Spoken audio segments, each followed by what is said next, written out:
सार्थ पुराण उत्तरार्ध भाद्रपद शुक्ल द्वादशी वक्रतुंड महाकाय सूर्यकोटी समप्रभ निर्विघ्नं कुरु मे देव सर्व कार्येषु सर्वदा. ब्रह्मदेव म्हणाले, शिवगणांनी शिवास हकीकत सांगितली. त्यांनी ते आश्चर्य देवास कळवले. पार्वती पुत्रयुक्त झाली आहे, पुत्र पाहण्यास चला, असे गणांचे वचन ऐकून शिव संतुष्ट झाले. स्वस्तांनी येऊन चंद्रासारख्या त्या अद्भुत बालकास त्यांनी पाहिले. त्याची कांती कंद पुष्पासारखी, धवल डोळे कमळासारखे व तो बालक स्फटिक पर्वतासारखा होता. त्यास पाहता शंकरास आश्चर्य वाटले. ते म्हणाले, हा बालक नव्हे तर जन्मसिद्ध, जरा जन्मशून्य, लीलेने शरीर धारण करणारा शुद्ध जीवेश्वर मुनींचा ध्येय, सर्वाधार, ब्रह्मभूत व सर्व देणारा आहे. महादेव म्हणाले. असे बोलून शंकरांनी दोन्ही हातांनी बालकास उचलून घेतले, त्याचे लाड केले व तो जरी सर्वांच्या हृदयात सर्वदा राहणार होता तरी त्यास हृदयाशी धरले. तो अशिवांचे हरण करणारा प्रभू शंकर गिरिजेस म्हणाला, हे देवी, तुझ्या श्रेष्ठ अनुष्ठानामुळे तू ज्या पुत्रास साक्षात पाहिले तोच हा गुणातीत परमात्मा तुझा पुत्र झाला आहे. ब्रह्मदेव म्हणाले. नंतर ब्राह्मणास बोलावून गणाधीशाचे पूजन, मातुका पूजन, स्वस्ती वाचन, वृद्धिश्राद्ध केले. भूमीचे अभिमंत्रण करून शंकराने पुत्रास तूप व मध पाजविला व गिरिजेस त्यास स्तनपान दिले. गोमातेने पूजन व दाने दिली. शंकराकडून आज्ञा झाल्यावर महर्षींनी त्याचे नाव ठेवले. हा अनादिसिद्ध, सर्व लोकांना निर्माण करणारा, चराचर गुरूंचाही गुरु, मायावी वेदांतास विषय न होणारा परमात्मा सूर्य मध्यस्थानी आला असता सुमुहूर्तावर तुझ्या पुत्रत्वास आला. हा मोठी कीर्ती मिळेल. आज भाद्रपद शुद्ध चतुर्थी, सोमवार, स्वाती नक्षत्र, 5 शुभग्रहांनी युक्त अशा सिंह लग्नावर झाला आहे. हा तेजस्वी, पराक्रमी, अद्भुत कर्मे करणारा, बलवान, भक्तास सुख देणारा होईल. हे शंभो, 11व्या दिवशी याचे नाव ठेव. ब्रह्मदेव म्हणाले. असे बोलून मुनी आपापल्या स्थानी गेले. शंकर बालकास गिरिजेच्या शयनावर ठेवून त्या लोकास निरोप देऊन आनंदाने बाहेर गेला. नंतर तेथे शेष आला. त्याने त्याच्यावर फणाची छाया धरली. मेघांनी वर्षाव करून भूमीस निर्मल केले. जाईच्या पुष्पांनी सुगंधित झालेला वायू सुखकारक वाहू लागला. अप्सरा व गंधर्वाचे समुदाय नाचू लागले, गाऊ लागले, चारण स्तुती करू लागले. इकडे पद्मासनावर असून मुनींनी मातीची मूर्ती केली, सुंदर मंडप घातला, तो कर्दळीचे पुष्पांनी मंडित केला. आनंदाचे व भक्तीने त्याची पूजा केली. गुणेश गुणेश असा जप करू लागले. अहोरात्र उपोषण करून रात्री सर्वांनी जागरण केले. दुसरे दिवशी ब्राह्मणास यथाशक्ती भोजन घालून पारणे सोडवले. याप्रमाणे त्यांनी 10 दिवस ब्राह्मणास भोजन घातले. देवांच्या संतोषाकरता त्यांनी घरोघर महोत्सव केला. 11व्या दिवशी आमंत्रण केले. मुनी शिवसुताचे नाव ठेवण्यास शंकराकडे आले. त्यांनी सर्वांचा सत्कार केला. तो बालक सर्वेश्वर आहे म्हणून विघ्नहरण करणारा गुणेश असे नाव ठेवले. शिवमुनीस म्हणाले, चांगले नाव सांगितले, सर्वारंभी हा पूज्य होईल असा त्यांनी त्यास वर दिला. शंकराने दाने देऊन मुनींची पूजा केली. ते शंभूची आज्ञा घेऊन निघाले. इकडे अंतर्ग्रात देवीने स्वतः देवताचे पूजन केले. तेव्हा ती तिथी गणेशाची वरप्रद तिथी म्हणून प्रसिद्ध झाली. आपले शुभ व्हावे म्हणून त्या चतुर्थीस महोत्सव साजरा करावा. मृत्तिकेची प्रतिमा करून यथाविधी तिचे पूजन करावे. सुंदर मंडप करावा. उपोषण करून रात्री जागरण करावे. मोदक, अनारसे, लाडू, खीर इत्यादिकांनी प्रभूचे पूजन करावे. दुसरे दिवशी 21 ब्राह्मणास यथाविधी भोजन घालावे, दक्षिणा द्यावी, नमस्कार करावा, नंतर भोजन करावे. या तिथीत जो नर मृण्मय गणेशाची पूजा करीत नाही त्यास विघ्ने पराभूत करतात. तो नाना रोगांनी पीडित होतो व तिथाप्रमाणे त्याचे तोंड पाहू नये. पाहिले तर गणेशाचे नामस्मरण करावे. चतुर्थीचा महिमा आम्हास चांगल्या प्रकारे निरूपण करता येणे शक्य नाही. यास्तव त्या गणेशाची कर्मे यथामती सांगतो. सिंधूचे दूत गुप्त रूपाने शंकराच्या आश्रमात होते. सिंधूकडे जाऊन त्यांनी ही हकीकत सांगितली. सिंधू तेव्हा अयोध्यांनी वेष्टीत असला बसला होता. अप्सरांचे नृत्य व गंधर्वांचे गायन चालू होते. दूत येऊन म्हणाले, दक्षिणेतील दंडकारण्यामध्ये त्रिसंध्या नावाचे क्षेत्र आहे. तेथे जाऊन आम्ही शिव नावाच्या भगवानास पाहिले. तेथे 80,000 मुनींचे अनेक आश्रम आहेत. एके दिवशी पार्वती लावण्याची खान त्रैलोक्यात अनुपम तेजाने उज्ज्वल अशा षडभुज अशा बालकास प्रसवली. 10 दिवस मुनींनी महोत्सव केल्यानंतर शंकराने बालकाचे नाव गुणेश असे ठेवले.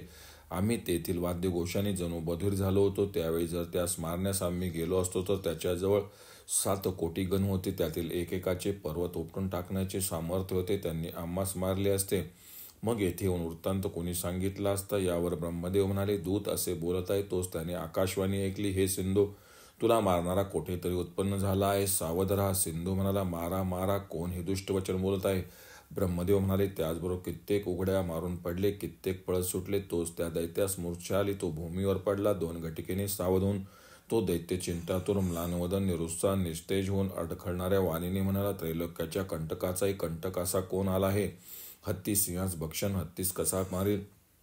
मी 33 कोटी देवास क्षणात जिंकले, त्या मला कोणापासून मरण येणार? ही आकाशवाणी खरी खोटी कशी का असेना, मी त्या शत्रूस भक्षण करण्यास जाईल. असे बोलून अर्धक्षणात तो भद्रासनावर बसला.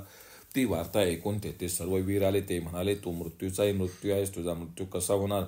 जरी तो होणे शक्य असले तरी आम्ही त्यास मारू. स्वर्ग, पृथ्वी, पाताळ किंवा अंतरिक्षात तरी तो बसला तरी आम्हास आज्ञा दे, म्हणून आम्ही जाऊ. सेवक व मित्रांचे ऐकून दैत्य म्हणाला, मी संतुष्ट झालो आहे. जेथे तो माझा शत्रू असेल तेथे तुम्ही त्वरित जा. अनेक प्रकारची पूजा माया करून शत्रूस मारून टाकावं, मला कळवा, अशी आज्ञा देऊन ते अनेक दैत्य तेथून निघाले. त्रिसंध्या क्षेत्रात गौरीपुत्र जेथे सापडेल तेथे मायेने मारू असा संकल्प करून गुप्त राहिले. ब्रह्मदेव म्हणाले, हे ब्राह्मणा, शुक्ल पक्षातील चंद्राप्रमाणे बालक वाढू लागला.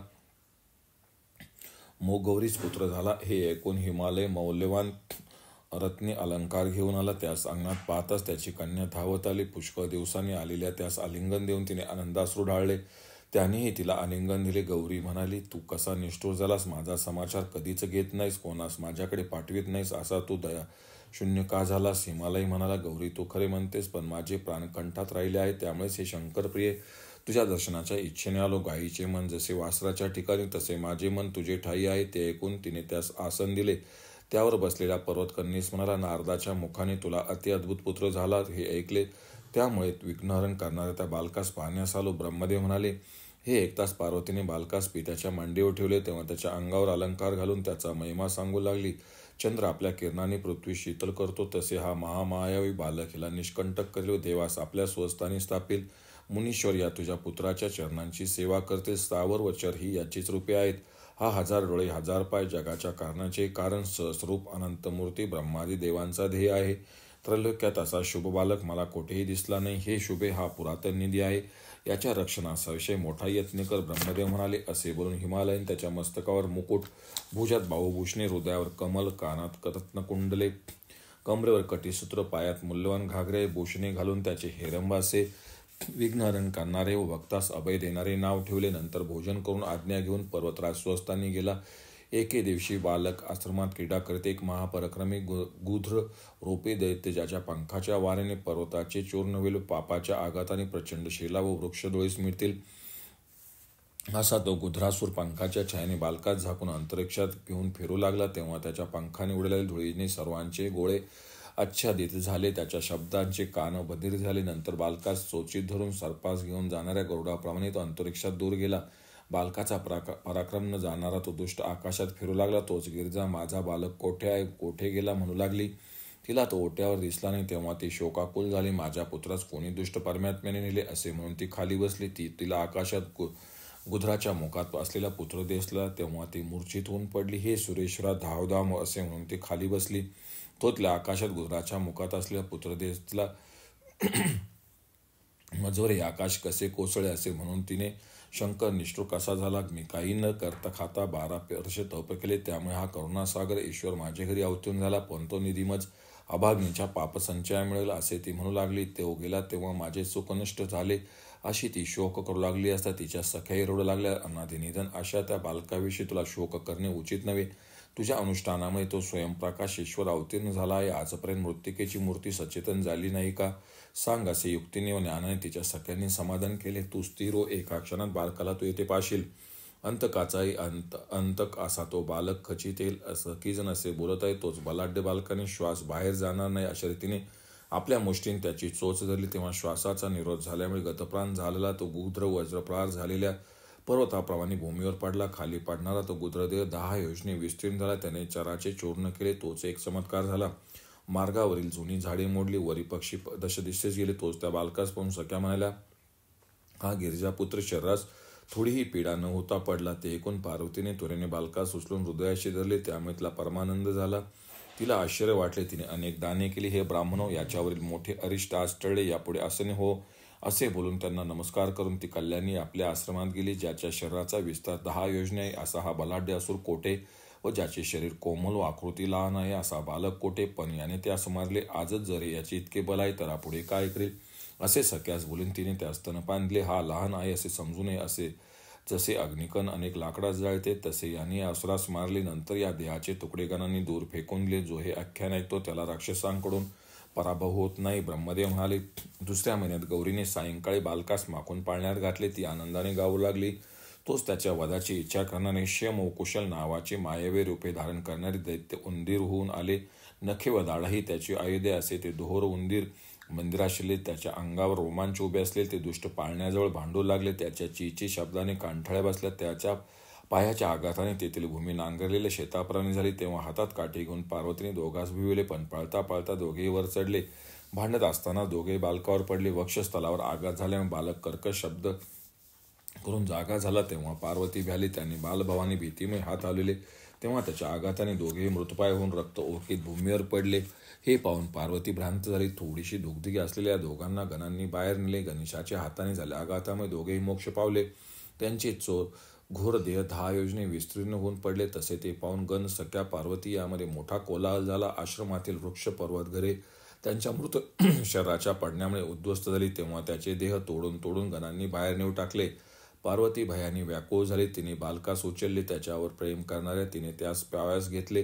पुण्यशील ऋषी पत्नी आल्या. त्या पार्वतीस म्हणाल्या, पार्वती, तुझे मोठे पुण्य असल्यामुळे विघ्नांचा नाश होतो.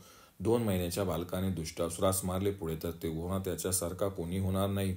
हे माते, ही राक्षसांची भूमी आहे. या बालकाच्या रक्षणाविषयी मोठा प्रयत्न केला पाहिजे, नाहीतर गुप्त व मायावी असुर यास घेऊन जातील. ब्रह्मदेव म्हणाले. असे बोलून त्या देवी गेल्या. तेव्हा गण म्हणाले, हे शिवे, तुझा बालक असाच रोज राक्षसास मारील. आम्ही मेलेल्या राक्षसास किती दिवस बाहेर टाकावे. इतक्यातच तेथे मुनी आली. त्यांनी त्या अर्भकाची रक्षा केली. तिने त्यास दाने दिले, नमस्कार केला, निरोप दिला. 3ऱ्या महिन्यात सर्व लोक आपापल्या कामात मग्न असतात. दुपारी पार्वती बालकास घेऊन पलंगावर निजली. तिच्या काही परिचारिका निजल्या, काही कामात लागल्या, काही दारात गोष्टी करत राहिल्या. क्रूर नावाचा बलवान दुष्ट दैत्य बोक्याचा वेश घेऊन सर्वांची नजर चुकून कुत्र्याप्रमाणे गिरिजेच्या घरात आला. पार्वती निजली पाहून तो आनंदला. ती निजली आहे तोपर्यंत मी या शिशूस घेऊन जाईल असा विचार करून तो हळूच पलंगावर चढला. बालकाचे मस्तक तोंडात धरून त्याने पलंगावरून उडी मारली. तेव्हा बालक ओरडला. गिरिजा जागी झाली. आपला पुत्र मांजराच्या मुखात सापडला हे पाहून भयाने विवल झाली. धावा धावा असे ओरडू लागली. दुःख व भीतीने तिने डोळे मिटून भूमीवर पडली. बोका बालकाच्या कंठास दंश करणार तोच. त्याने त्याचे दोन्ही कान धरले व सहज पाय झाडून असुरास उशाकडील बाजूच्या मंचकाखाली पाडले. छाती फुटली असा तो दैत्य धावत बाहेर गेला. पण वाऱ्यामुळे जसे पिकलेले फळ पडावे तसा तो पडला. त्याचे दुर्गंधयुक्त रक्त भूमीवर साडले. तेव्हा शोकाने विवल झाले. गिरिजा आपले नाक दाबून व बालकास घेऊन तिने प्रेमाने स्तनपान केले. बालकाच्या शब्दाने सर्व परिचारिका तेथे आल्या. त्यातील प्रत्येकी मनात हा अजरामर आहे असे निश्चयाने जाणले. कौतुकाने त्याच्या अंगात स्पर्श केला. इतक्या तो बोका 12 योजने पसरून पडला. तेव्हा पार्वतीच्या कित्येक सख्या व परिचारिकांचे चूर्ण झाले.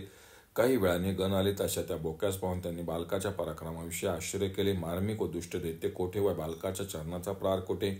इंद्राधिकास अवध्य होते, त्यास आलेल्याने मारतो असे बोलून व तिची आज्ञा घेऊन ते तेथे गेले.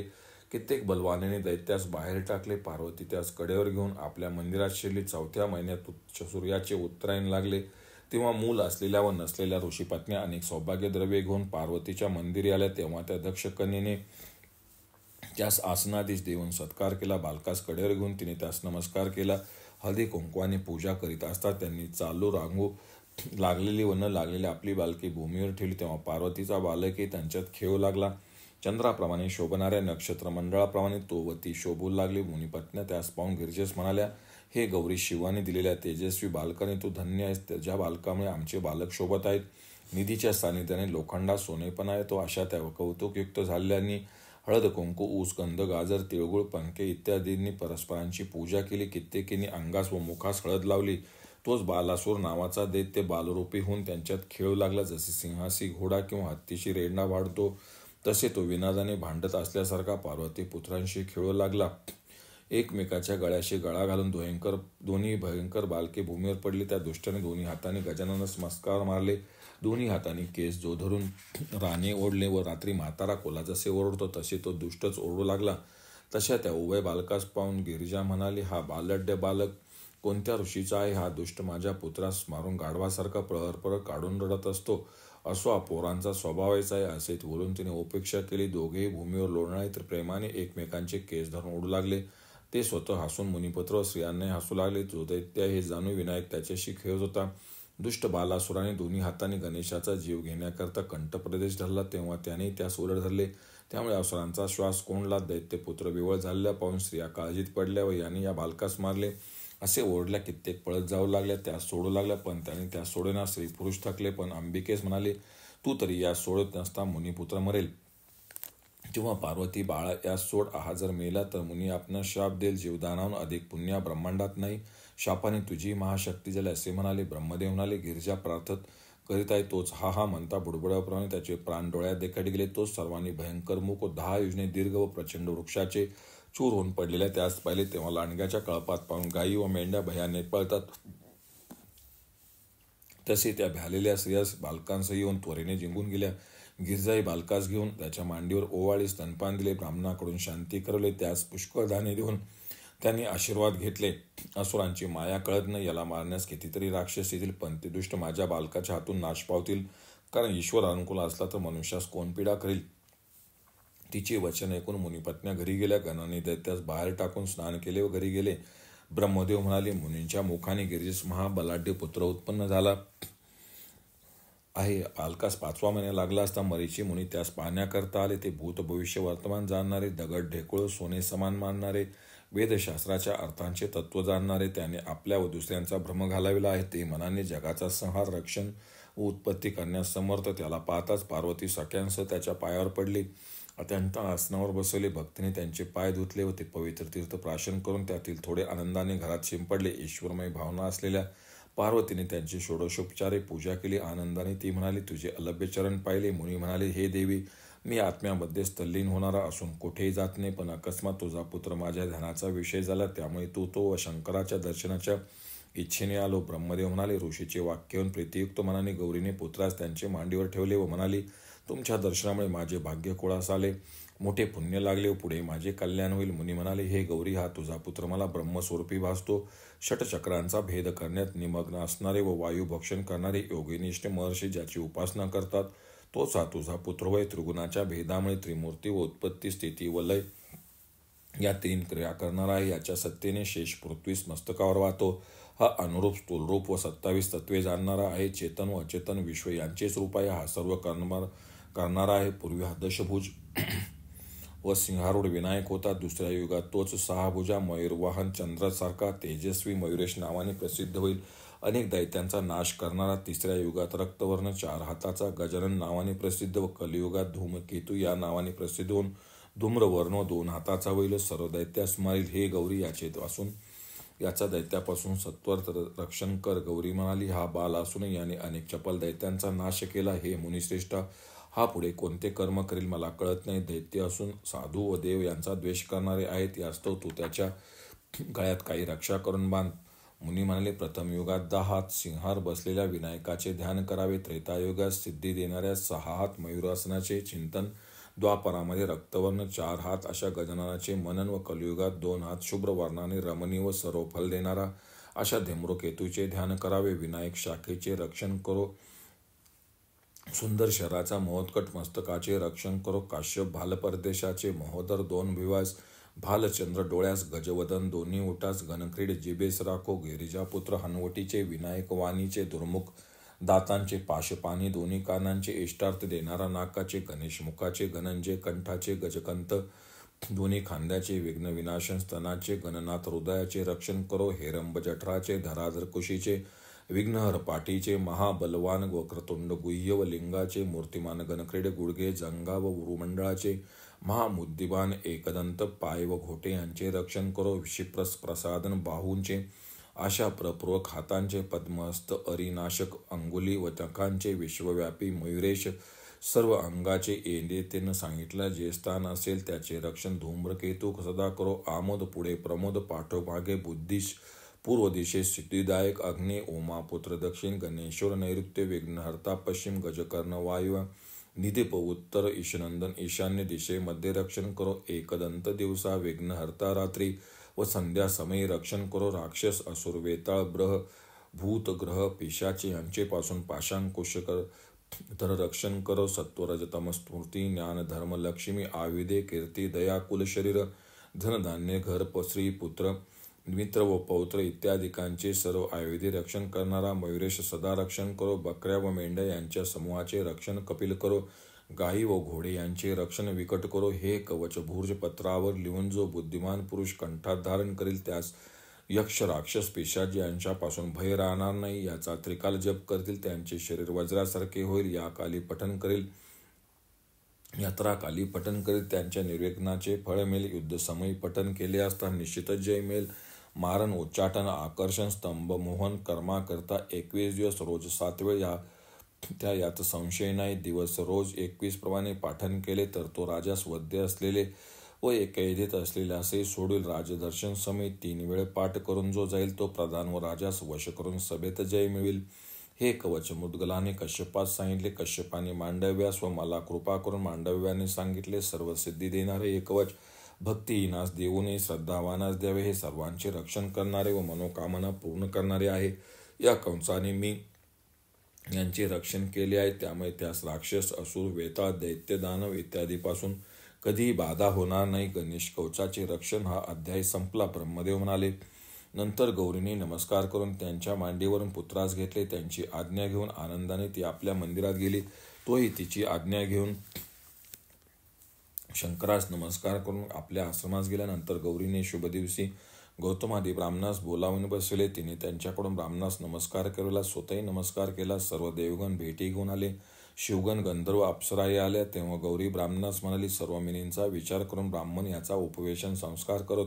ते म्हणाले, आज गुरुवार, त्रयोदशी, सूर्य नक्षत्र आहे. आजच महोत्सव करावा. तेव्हा गोत्समदाने पृथ्वीभूमीवर रत्ने ठेवून निमित्त चौक केला. गणेश पूजन, पुण्यावाचन केले. पार्वती पुत्रास दिव्य वस्त्रांनी आच्छादित केलेल्या चौकोनावर बसविले. सुवासिनीकडून त्यास ओवाळले. तेव्हा रत्नांच्या प्रभेने युक्त असलेले बालक नाना अलंकारांनी दैदिप्यमान झाला होता. भक्ती तत्पर अशा त्या सर्वांनी दिव्य वाद्य वाजत असता शंकर, पार्वती व पुत्र यांना उपायने दिली. नंतर रत्ने, वस्त्रे व सोने घेऊन तिने ब्राह्मणास पूजले. त्यांच्यावर सर्वांनी आशीर्वादाच्या अक्षर टाकल्या. भवानीने कन्यांसह मुनी पत्नींचे पूजन केले व त्या म्हणाल्या, गिरिजे, तुझ्या वाचून दुसरी कोणतीही स्त्री धन्य नाही व सर्व लक्षणयुक्त असा पुत्र कोठेही नाही. ब्रह्मदेव म्हणाले, सर्व स्त्रिया असे म्हणत आहेत, तो ज्याचे कान आकाशास लागले आहे, जो अनेक प्रकारच्या मायेत निपुण आहे, सामर्थ्यात त्रिभुवनात ज्याची बरोबरी कोणी करू शकत नाही, असा दुष्ट व्योमासूर दारात असलेल्या आंब्याच्या झाडावर आला. ते झाड शाखायुक्त, 130 व कल्पांत वायुस्य अभेद होते. त्याने झाडात मायेने प्रवेश केला. तसे दृष्टीचे योगे पिशाच दुष्टाचरण करणाऱ्या पुरुषात प्रवेश 130 व कल्पांत वायुस अभेद होते. त्याने झाडात मायेने प्रवेश केला. असे दृष्टीचे योगे पिशाच दुष्टाचरण करणाऱ्या पुरुषात प्रवेश करतो. तसे झाडात प्रवेश करून त्यास हालू लागला. झाड पडलेल्या भीतीने सर्व मुनी एकीकडे आले. ते भिवून म्हणाले, वारे नाही तर हे झाड का हालत आहे? तो झाडातून झालेला कडकड शब्द त्यांनी ऐकला. तेव्हा सर्ववर्ग स्त्रिया पळाल्या. भ्रांत झालेली गिरिजा ही बालकास विसरून गेली. इतक्यात ते झाड बालकावर पडले, पण त्याने दोन्ही हातांनी त्यास प्रहार केला असता दगडावर ठेवलेली सुपारी घनाच्या प्रहाराने चूर्ण होते तसे त्याचे तुकडे होऊन भूमीवर पडले. पल्लयुक्त शाखा आकाशात फिरू लागल्या. त्या शाखा पडल्यामुळे कित्येक ऋषींचे आश्रम मोडले. लोक पळून गेल्यानंतर काही पल्लयुक्त शाखा पडल्या. हे सर्व झाल्यावर दुष्ट व्योमासुरही मरून पडला. बालकाच्या प्रहारामुळे तोंड वासून रक्त ओकणाऱ्या त्याचे शेकडो तुकडे उडाले. नंतर पळून गेले. सर्व स्त्री पुरुष तेथे आल्या. पूर्वीप्रमाणे अव्यय मनाने त्यांनी बालकास पाहिले. तो पुत्र सुमेरू पर्वताप्रमाणे निश्चल व स्वस्थ होता. ते पाहून सर्व आश्चर्यचकित झाले. 5 महिन्याच्या मुलाने मोठा पराक्रम केला. लीलेने हाताचा प्रहार करून झाड व दैत्याचे शेकडो तुकडे केले. तेव्हा हा आकार करणारी गौरी पुत्रास उद्देशून सैरावैरा धावू लागले. दैत्याने ज्यास मारले असा हा तुझा पुत्र, असे मुनी तिला म्हणाले. तेव्हा हिमालयाप्रमाणे असलेल्या बालकास तिने पाहिले. लगेच त्यास कडेवर घेतले. आनंदाने स्तनपान दिले. ती त्या मरीचीचे वाक्य आठवले. तिने महेश्वराची प्रशंसा केली. त्याचे ईश्वर रक्षण करतो. त्यास मारण्याची जो इच्छा करता त्या दीपावर जाऊन पडणाऱ्या पतंगाप्रमाणे स्वतःच नष्ट होतो. नंतर मुनी व स्त्री आपापल्या आश्रमी गेल्या. कित्येक गण तिचा पुत्र कुशल आहे असे तिचे पाहून तिजवळ आले व म्हणाले, माते, तू धन्य आहेस. दैत्यापासून तुझ्या पुत्राचे रक्षण झाले. दुष्टांचाच नाश होतो, साधूंची हानी कधीही होत नाही. पार्वतीने त्यांना साखर दिली. जाण्यास आज्ञा दिली. ते सर्व आनंदाने घरी गेले. भक्तिमान पुरुष हे पुण्यकारक आख्याने ऐकेल, त्याला कशाचीही बाधा होणार नाही, तो सर्वत्र निर्भय राहील. ब्रह्मदेव म्हणाले, त्या व्यामासुराची बहीण दुःखी झाली. तिने दर्शाच्या दिवशी सायंकाळी जन्मली. भुकेली होऊन 100 रेडे खाल्ले. तिचे केस भयंकर, ओठ लांब, नाक ताडासारखे, उंच तोंड गुहेसारखे होते, दात नांगराच्या फाळासारखे, डोळे विहिरीसारखे, स्तन दीर्घ, भयंकर वायू दीर्घ, केस भूमीपर्यंत लोंबणाळे, बेंबी खोल, त्वचा घोरपडीप्रमाणे कठीण होती. त्या दुष्टबुद्धी राक्षसीचे लोकांनी योग्य नाव शतमहिषा, 100 रेडे खाणारी ठेविले. बंधूचे प्रिय करणारी ती राक्षसी त्यास मारणाऱ्या शिवसुतास मारण्यास गेली. अनेक अलंकारयुक्त सुंदर अवयव, गोरा रंग, 16 वर्षाचे अशी ती सुंदर स्त्री झाली. 16 शृंगार करून कटाक्षाने पाहणाऱ्या मोहित करीत दुष्ट हेतूने गिरिजेकडे गेली व पार्वतीस नमस्कार करून म्हणाली, मी धन्य व कृतकृत्य झाले. मला इष्टफल मिळाले. तू सर्वांची जननी, ध्येयमूर्ती, सिद्धिकारणांचे कारण, जगास मोह पाडण्यात दक्ष अशी तू भाग्यामुळे मी पाहिली. ब्रह्मदेव म्हणाले. ते ऐकून गिरिजा म्हणाली, उठ, मी संतुष्ट झाले आहे. तुझे कल्याण हो. ही सुंदरी, तू कोण, कोणाची, कोठून व कशा करता आलीस? मी तुझी कामना पूर्ण करीन, सत्य सांग. ती म्हणाली, पतीच्या वियोगाने आर्त झालेली मी तुला शरण आले आहे. तू ऐकलेच असशील की इंद्रास दैत्यांनी जिंकले, तेव्हापासून तो व देवगण कोठेतरी लपून बसले. तू भाग्यवान आहेस, कारण हे देवी तुझा शंकराशी वियोग झाला नाही. सर्व दुःख सहन करता येतील, पण पतिवियोगाचे दुःख असह्य आहे. पार्वती म्हणाली, हे सुभगे, हा माझा बालक आपल्या सामर्थ्याने त्या दुष्टास मारील व देवास सोडील. काही काळ धीर, याकरता गुणेशाने माझे घरी देह धारण केला आहे. भूमीचा भार उतरणे व मुनींचे पालन करण्याकरताच तो अवतीर्ण झाला आहे. ब्रह्मदेव म्हणाले. असे बोलून सख्याकडून तिने तिचे पाय धुवविले, कुंकुमादिकांनी पूजन केले, भोजन घातले. ती भोजन करून पार्वत्याची सय्यर निजली व म्हणाली, हे सख्यांनो, गिरिजेच्या बालकास माझ्याकडे आणा. तिच्यावर विश्वास बसलेल्या सख्यांनी बालकास तिने दिले व त्याचे बोबडे बोल इत्यादिकांनी त्याचे लालन केले. पण सर्वज्ञ शिवपुत्राने ती राक्षसी यावी व ती आपणास मारण्याची इच्छा आहे हे जाणून दोन्ही हातांनी तिचे दोन्ही कान व नाक धरले व पर्वतासारखा भार तिच्यावर टाकला. तेव्हा श्वास कोंडल्यामुळे ती विवल झाली व बालकावर लाथा झाडू लागली. सोड सोड, अरे दुष्टा, तुझे कौतुक पायास आले असता पार्वतीसारख्या मज निरपराधी स्त्रीस कसे मारतो? ब्रह्मदेव म्हणाले. तिचे ओरडणे ऐकून सख्यांसह पार्वती पुत्रास सोडवण्याकरता आली, पण तिला ते शक्य झाले नाही. बाळा, इंद्रपत्नीस मारू नको. मातेचे ऐकून बालकाने तिला दूर ढकलले व निमित्त करून तोही पडला. हातात तिचे कान व नाक असलेला तो एका क्षणात उभा राहिला. तेव्हा पार्वतीचे स्राव झाल्यासारखे पाहिले. शेवटी त्याच्या पायाच्या आघाताने तिने क्षणात प्राण सोडला.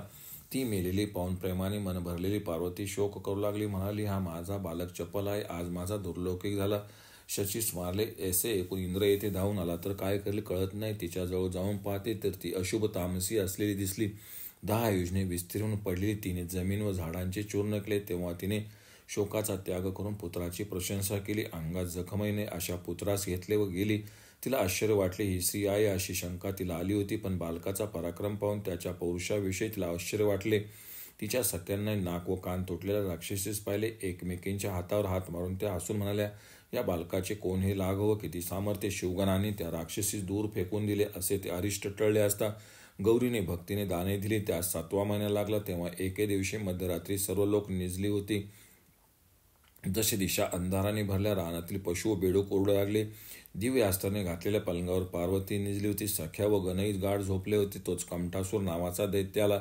त्याने आपल्या देहाने पार्वतीचे अंगण झाकले. त्याच्या स्पर्शाने वज्र समुदाय चूर्ण होतो. असा तो दैत्य पौर्णिमेच्या चंद्राप्रमाणे अतिशीतल शरीराचा होऊन राहिला. सूर्योदय झाला. त्याच्या पाठीवरून लोक येऊ जाऊ लागले. कित्येक स्नान करून जप करत होते. तेथे उभे राहिले. कित्येकांनी झोप घेतली. त्याचा देह कोमल असल्यामुळे कित्येक घसरून पडले. स्त्रियांनी शेणाचे सडे घातले, रांगोळी घातली. तेव्हा गिरिजा बालकासह बाहेर आली. अंगणात मोठी उंची वस्त्रे अंथरून त्यास पुत्रास निजवले. त्याच्याजवळ सख्यास बसून शंकराची सेवा करण्यास ती गेली. ते जाणून कमठाने पाठ चाळवले. येथे भूमिकंप कसा झाला, काही अरिष्ट येते की काय, असे बोलणारे गण आश्चर्यचकित झाले. जे निजले होते काय हो झाले असे म्हणत उठले. तोच त्या बाजूस वळणाऱ्या सर्वज्ञ बालकाने आपले पोट त्याच्या पाठीवर टेकले व त्याच्यावर 14 भुवनांचा भार घातला. तेव्हा प्राणवायू कोंडलेला तो कमठासूर आपले अवयव हलवून धडपड करू लागला. त्याच्या देहापासून भयंकर व अनुपम रक्तप्रवाह निघाला.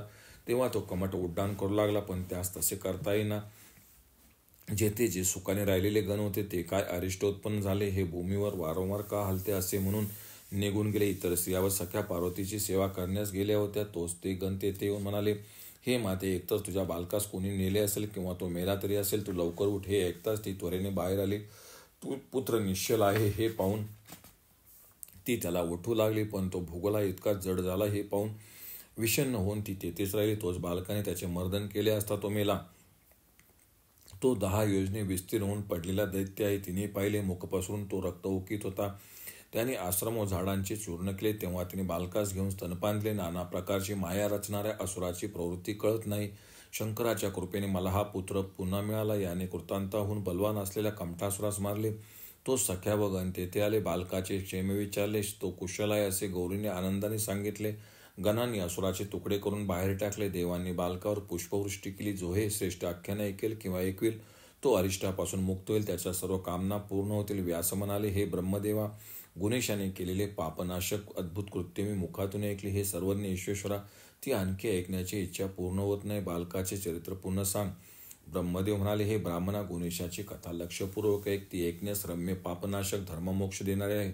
8व्या महिन्यात उन्हाळ्यात दुपारी गिरिजा घरात उकाड्याने पीडित झाल्यामुळे बागेत गेली. तेथे अशोक, चंदन, फणस, आंबे, चिंच, निंब, जाई, जुई, मोगरा, चाफा, परिजातक इत्यादी फुलझाडे होती. तेथे दाट छाया, शीतलजल, कमळे, सुंदर सरोवर होते. पलंगावर सख्यांनी आस्तरण टाकले. तेव्हा गिरिजा त्याच्यावर निशंक मनाने निजली.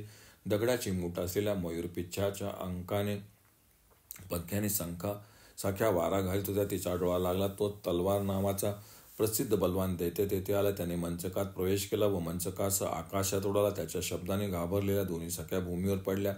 पलंगावर असलेल्या पार्वतीने आक्रोश केला. आकाशात असलेल्या तिने, हे शंकरा, धाव धाव धाव. हे देवा, मी कोणता अन्याय केला?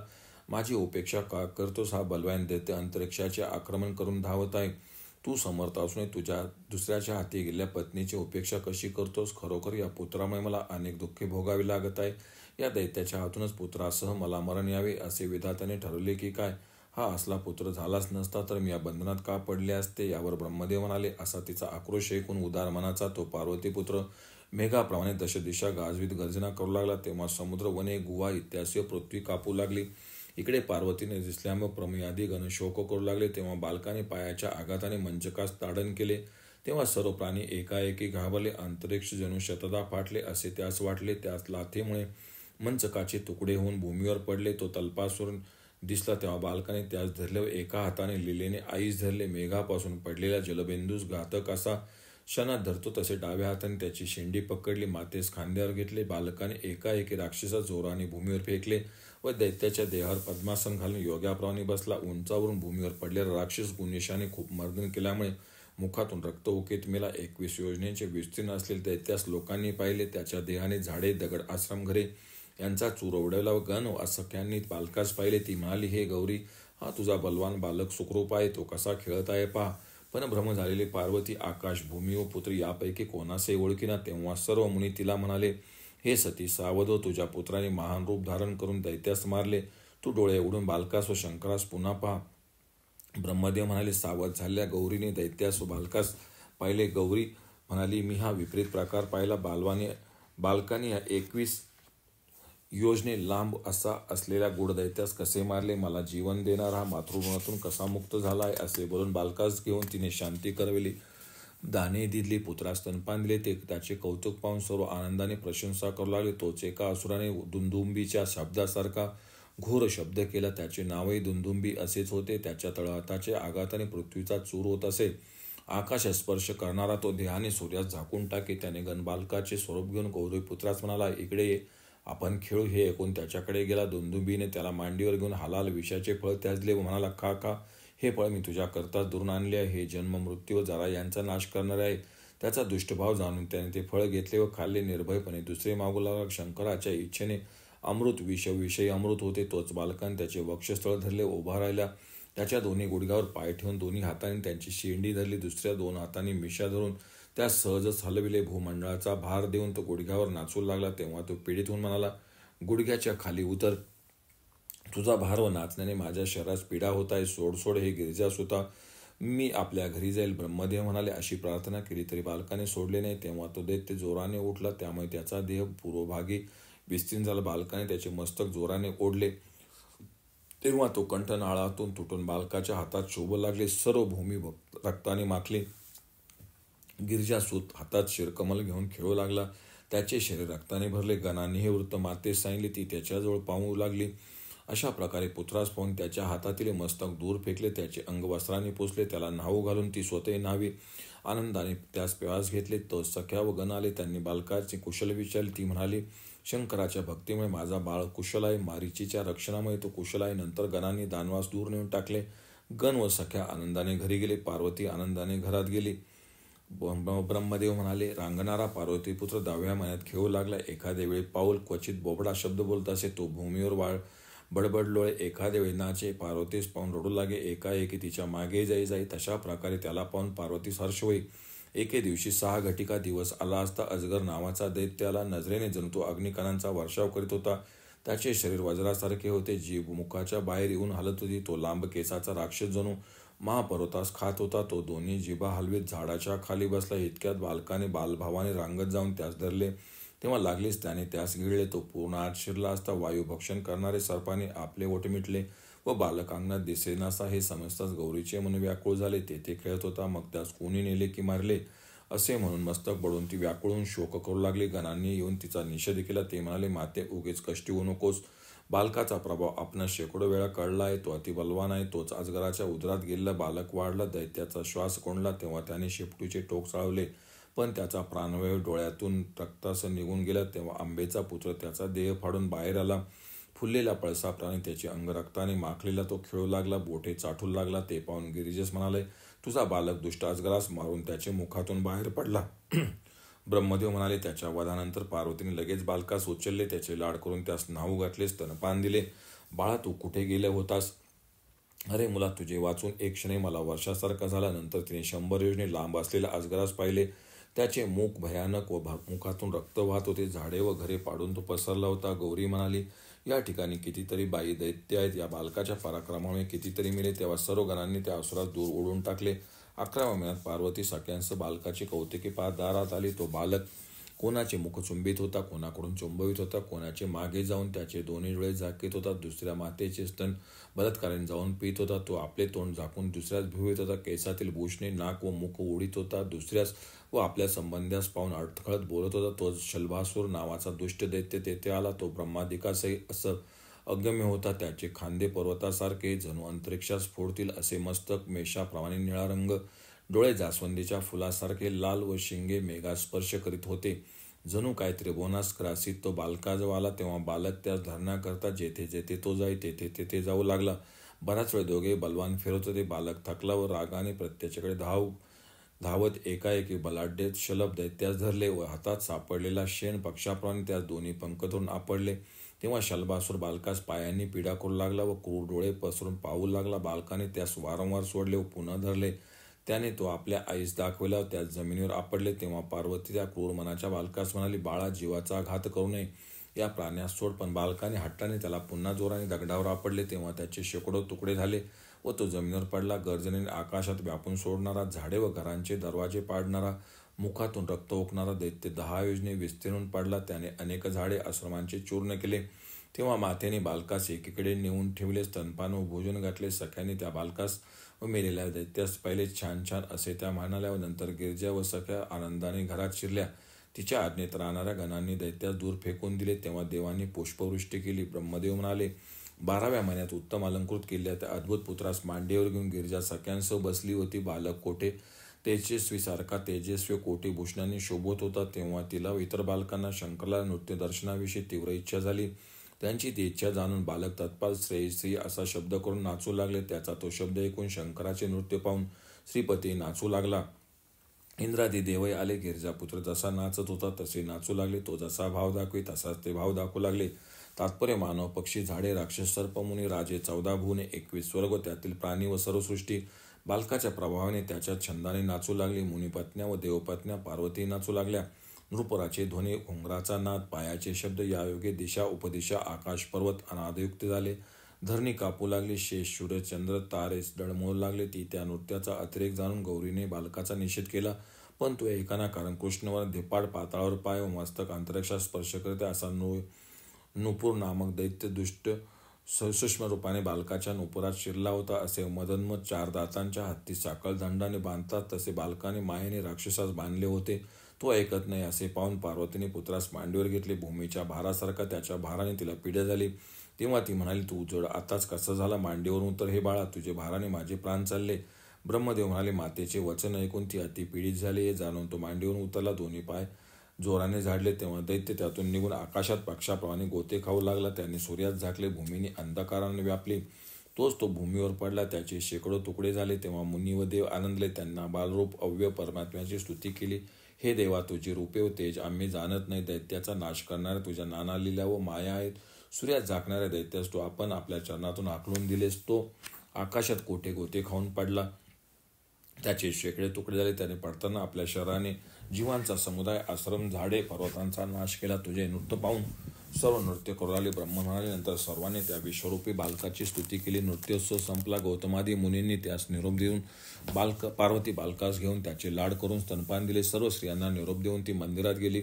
एकदा तो मुनी बालकासह खेळण्यास गेला. तेथे तो लिलेने खेळू लागला. दोघांनी आपसात द्वंद्व युद्ध केले. एकमेकाच्या शेंडीस धरून पाडले. मस्तकांनी मस्तकावर टक्कर दिली. गुडघ्यांनी गुडघे, कोपरांनी कोपर, पायांनी पायावर प्रहार केलेत. एकमेकाच्या पाठीवर व खांद्यावर चढले. त्यांनी पोटावर व मस्तकावर लाथा मारल्या. कित्येकांनी बालकाची पूजा केली. कित्येकांनी आश्रमात नेऊन भोजन घातले. कित्येकांनी त्याचे चरण मस्तक नम्र केले व माला दिल्याने. इतक्या सिंधू दैत्याने पाठवलेल्या एक दैत्य बकऱ्याच्या रूपाने तेथे आला. त्याला पाहून दंडपाणी यमही भयभीत झाला. तो दित्य सामर्थ्याने तीक्ष्ण धारांच्या नखांनी शत्रूस मारत असे. सर्वात जिंकून त्याने बाहूमध्ये विरोध बांधले होते. त्याचे विशाल नेत्र, उंच शिंगे व तो मोठे पर्वतही फोडीत असे. तो दुष्ट शेपटाच्या आघाताने जीवांचा नाश करत असे. त्याने शिंगाच्या आघाताने झाडे उपडली. तो बलाढ्य बकरा माणसाच्या मागे लागून बळेच मारित असे. तो पार्वतीपुत्रास मारण्याच्या इच्छेने त्याच्या अंगावर गेला. मागून धावत येऊन टक्कर मारणार तोच बालकाने 2 हातांनी त्याची शिंगे धरली. घोड्याच्या पाठीवर चढतो तसा तो अर्भक त्याचे पाठीवरून चढून बसला. हा मुनिपुत्र त्याची शेपटी धरून ओरडू लागले. कित्येकांनी सोटे व काठ्यांनी दैत्यास मारले, पण तो सर्वांस कसपटासमान मानून शेपटीच्या टोकाने त्याला मारले. पीडित झाले ते भूमीवर पडले. त्यांचे बल व बालक त्यांच्यावर उतरला. त्यास धरून व बराच वेळ फिरून पाठीवर आपडले. त्याचे अंग हजारो ठिकाणी ठेचले. तो मेला. त्याच्या शेवटच्या शब्दांनी त्रिभुवन भ्याले. मुखातून रक्त ओकेत विक्राळ मुख पसरून तो पडला. मुनीच्या बालांनी पार्वतीस म्हटले, याने आज एका अजिंक्यासुरास मारले. खेळणाऱ्या बलशाली गणेशास आम्हास मारण्यास तो आला होता. ब्रह्मदेव म्हणाले, मारलेले दैत्यास व पुत्रास पाहून अंबा आश्चर्य करून मानू लागली. तिने त्यास मंदिरात नेले. पायावर पाणी घातले. त्याच्यावरून दहीभात ओवाळला. घरापासून दूर टाकला व स्तनपान दिले. गणांनी दैत्याचे तुकडे करून दूर टाकले. मुनिपत्न्या, बालके व इतर स्त्रिया पार्वतीच्या बालकाची प्रशंसा करू लागले. देवांनी पुष्पवृष्टी केली. ब्रह्मांनी आशीर्वाद दिले. अप्सरा नाचू लागल्या. ब्रह्मदेव म्हणाले, दुसरे वर्षी तो बालक अनेक बालकांसह बागेत खेळू लागला. खजूर, फणस व इतर फळे त्यांनी खाल्ली. सामर्थ्याने पुष्कळ फळे पाडूनही तो त्या बरोबरीच्या मुलास देत असे. इतक्यात कपट रचून माया करणाऱ्या कूट नावाचा दुर्बुद्धी दैत्याने त्यांना ताण लागल्याची वेळ आहे असे जाणून विहिरीत सर्वांस मारण्याच्या इच्छेने विष कालवले. ज्याच्या केवळ स्पर्शानेच प्राणी तत्काल मरतात.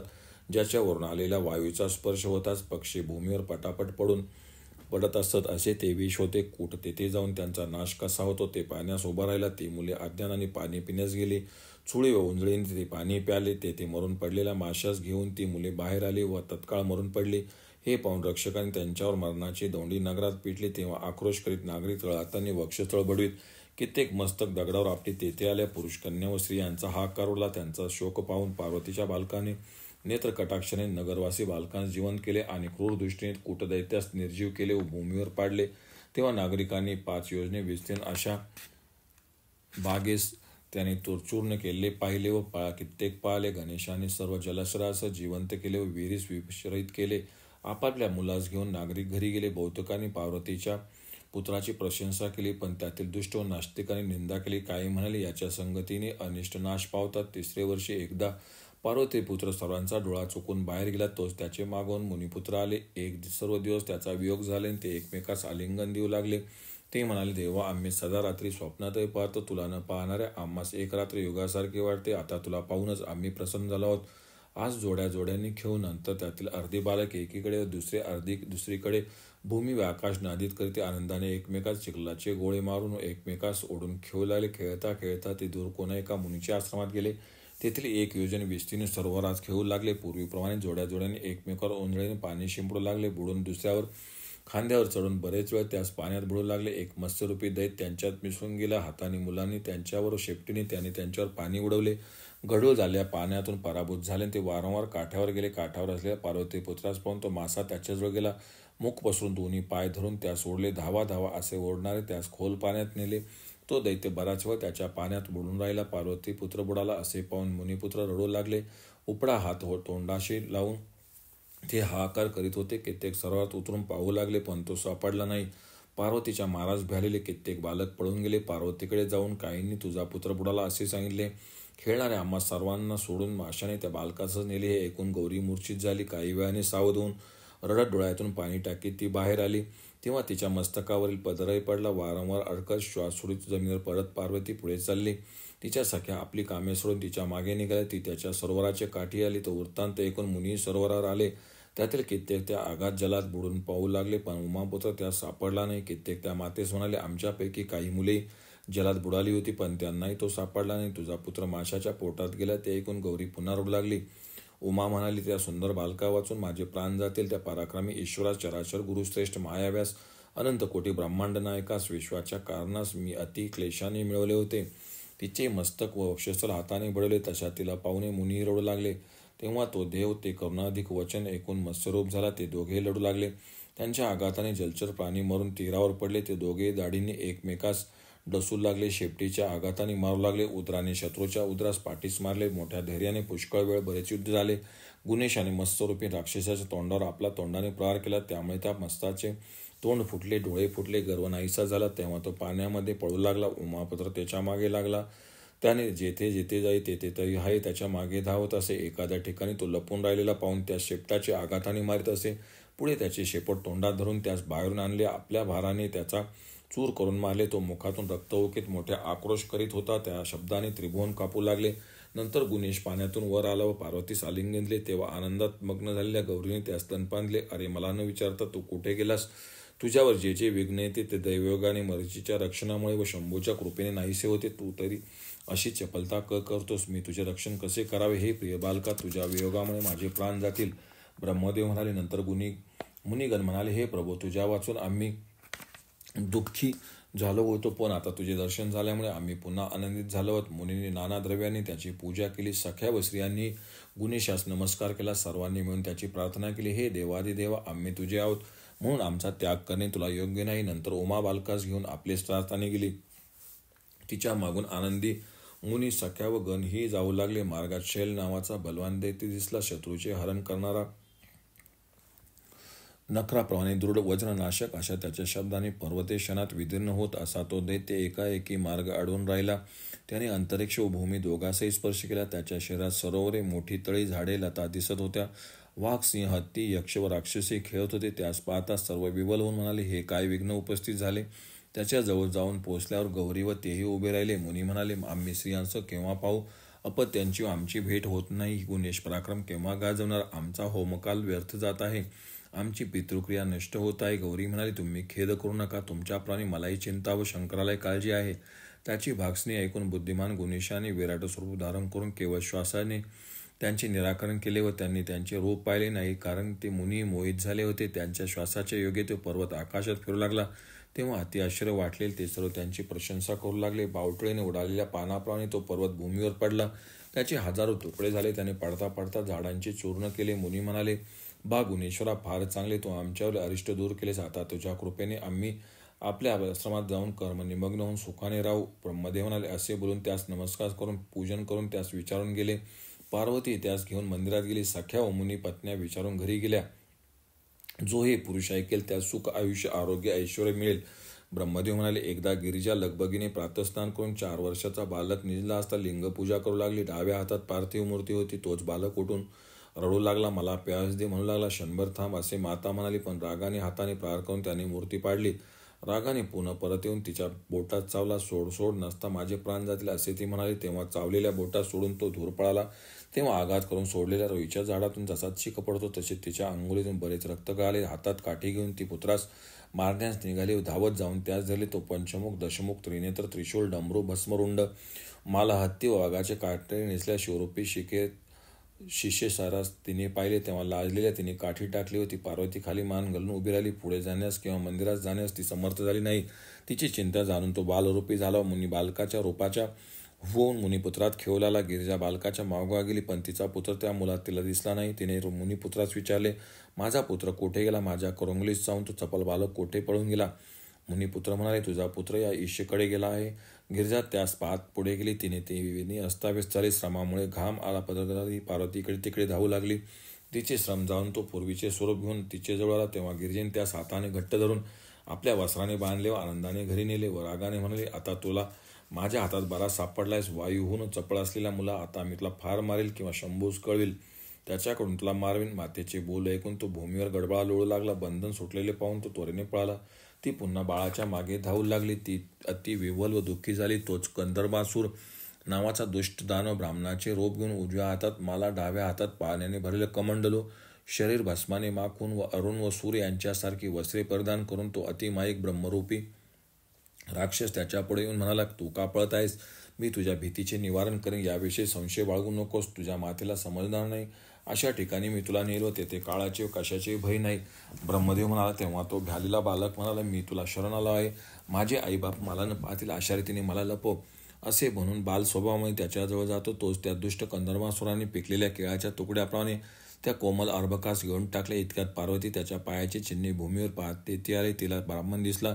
तिने अर्भकाविषयी विचारले, हे स्वामीन, इकडून जाणाऱ्या माझ्या पुत्रास तुम्ही पाहिले आहे का? हे ब्राह्मणा, ही पा त्याची चिन्हयुक्त पावले. इतक्यात धावता धावता तो कोठे गुप्त झाला. वियोगामुळे दुःखीत झाले तिला तो म्हणाला, हे निष्पाप माते, ईश्वराकडे अनंतकरण लावून उदास अशा आम्हास तुझ्या पुत्राचे काय प्रयोजन आहे? तथापि गिरिजे, आम्ही तुझ्या पुत्रास कोठेही पाहिले नाही. देवी, तू मुलगा काय माझ्या स्वाधीन केला होतास? ब्रह्मदेव म्हणाले, असे तो बोलत आहे. तो गिरिजा दुःखी झाली. हे पाहून गुणेश जशाच्या तशा त्याच्या मुखातून बाहेर पडला. पुत्रास पाहून ती म्हणाली, अरे ब्राह्मणा, तू खोटे कसे बोलतोस? तू लपवलेला हा पुत्र तुझ्याच जवळ आढळला. सज्जन असे म्हणतात, ते प्राण गेला तरी कधी खोटे बोलत नाही. ब्रह्मदेव म्हणाले, असे तिचे वैकून ज्याचा दीर्घ देहू मस्तक अंतरिक्षात स्पर्श करीत असा तो दैत्य बालकास उचलून निघून गेला. ती रडणारी पार्वती पुत्राकरता त्याचे मागे लागली. वारंवार रडणाऱ्या जननीचे दुःख ऐकून गुणेशाने त्याहीपेक्षा मोठे रूप धरले. पायाखालच्या आघाताने त्याच्या देहाचे शतशः चूर्ण केले. पडणारे त्या देहामुळे झाडांचे तुकडे उडाले. असा दानवाचा संहार करून गुणेश आईपुढे उभा राहिला. तोच मुनी, देव व त्याच्या स्त्री आल्या. त्या पार्वतीस म्हणाले, याला किती विघ्न होतात हे बरे. हे सुरशेरे, तुझ्या पुण्याईमुळे विघ्ने करणारेच नाहीसे होतात. असो, पूर्वी देवगणात जिंकून गरुड अमृत घेऊन जसा गेला तसे त्या सर्वांनी पूजलेल्या बालकास कडेवर घेऊन पार्वती त्या सर्व स्त्री पुरुषांसह हर्षयुक्त होऊन घरी गेली. अंगणात गेल्यावर पार्वतीने बालकास कडेवरून उतरले. तेव्हा तो पुन्हा मोहित होऊन वारंवार लोळू लागला. मुख पसरून जांबाया देऊ लागला. आज याला काय झाले असे म्हणून पार्वती धावून आली. तिने त्या विश्वरूपी ईश्वराच्या मुखात सर्व विश्व पाहिले. सप्तदीपयुक्त पृथ्वी, नगरे, गाव, वने, ब्रह्मा, विष्णू, महेश, सूर्य, शेष, गंधर्व, यक्ष, किन्नर, राक्षस, 21 स्वर्गयुक्त त्रिभुवनास पाहून गिरिजा मूर्छित झाली. तिला भ्रम झाला. डोळे मिटून 4 घटका सुन्न बसली. तिने मनाने शंकराचे स्तवन केले. ती सावध झाली. पूर्वीप्रमाणेच आपल्या पुढे बालकास पाहिले. त्या प्रसादानेच मन प्रसन्न बुद्धी अशी पार्वती त्याची स्तुती करू लागली. परमात्मा तूच आहेस. चराचराचा गुरु, चिदानंद घन, नित्य तूच आहेस. मी तुझ्या कुक्षीमध्ये 14 भुवने देवादी पाहिले. मी काय पाहिले हे सांगता येत नाही. मी भ्रमिष्ठ होऊन भूमीवर पडले, पण शंकराच्या स्मृतीमुळे सावध झाले व तुला बालरूपाने प्राकृत पाहिले. ब्रह्मदेव म्हणाले, अशी ती स्तुती करीत असता त्याने आपली माया प्रकट केली. तेव्हा पार्वतीने त्याचे लाड करून त्यास कडेवर घेतले. स्तनपान दिले. घरात गेली व कामास लागली. मुनी व मुनिपत्नी घरी गेल्या. हे व्याख्यान ऐकून सर्व पुरुष पापापासून मुक्त होतात. ब्रह्मदेव म्हणाले, गणेशास 5वे वर्ष लागले. एके दिवशी सकाळीच मुनिपुत्र गणेशाच्या घरी आले. ते म्हणाले, अरे सकाळीच कसला निसतोस? मित्रा, उठ उठ. ते पार्वतीस म्हणाले, बालकास उठीव. पार्वती म्हणाली, रात्रंदिवस तुम्हा चपल मुलाचे मन खेळण्यामध्ये आसक्त आहेस.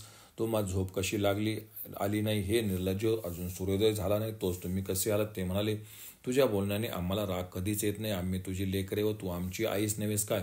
या तुझ्या पुत्राकडे आम्हा सर्वांचे मन सदा लागले आहे. आम्ही अहोरात्र यास पुढे पाहतो. याच्या वाचून आम्हाला कधीच समाधान वाटत नाही. ही बोलणी ऐकून गुणेश उठला, बाहेर आला. त्यांनी परस्पर आलिंगन दिले. नंतर आनंदित होऊन एकमेकांचे हात धरून ते बाहेर आले. 2 भाग करून ते युद्धाचा खेळ करू लागले. मस्तकाने मस्तक, वक्षस्थल, बाहुने परस्परास मारू लागले. पाणी, धूळ, चेंडू, ठोसे, चिखल, शेणाचे गोळे यांनी मारू लागले. कित्येक झोके घेऊ लागले, ओढू लागले. कोलाहल करीत त्यांनी शिंगे व मुरल्या वाजवल्या. त्यातले जे दैत्य होते त्यांना जय व देव झालेल्यांना पराजय झाला. असे युद्ध चालले असता खडक नावाचा दैत्य आकाशात स्पर्श करून उंटाचे रूप घेऊन आला. त्याच्या शेपटाचे वायूने झाडे पडली. त्याचे दात शूळासारखे जीभ तोंडाबाहेर लोळत होती. तो पायांचे योग्य दिशांचे मर्दन करत होता.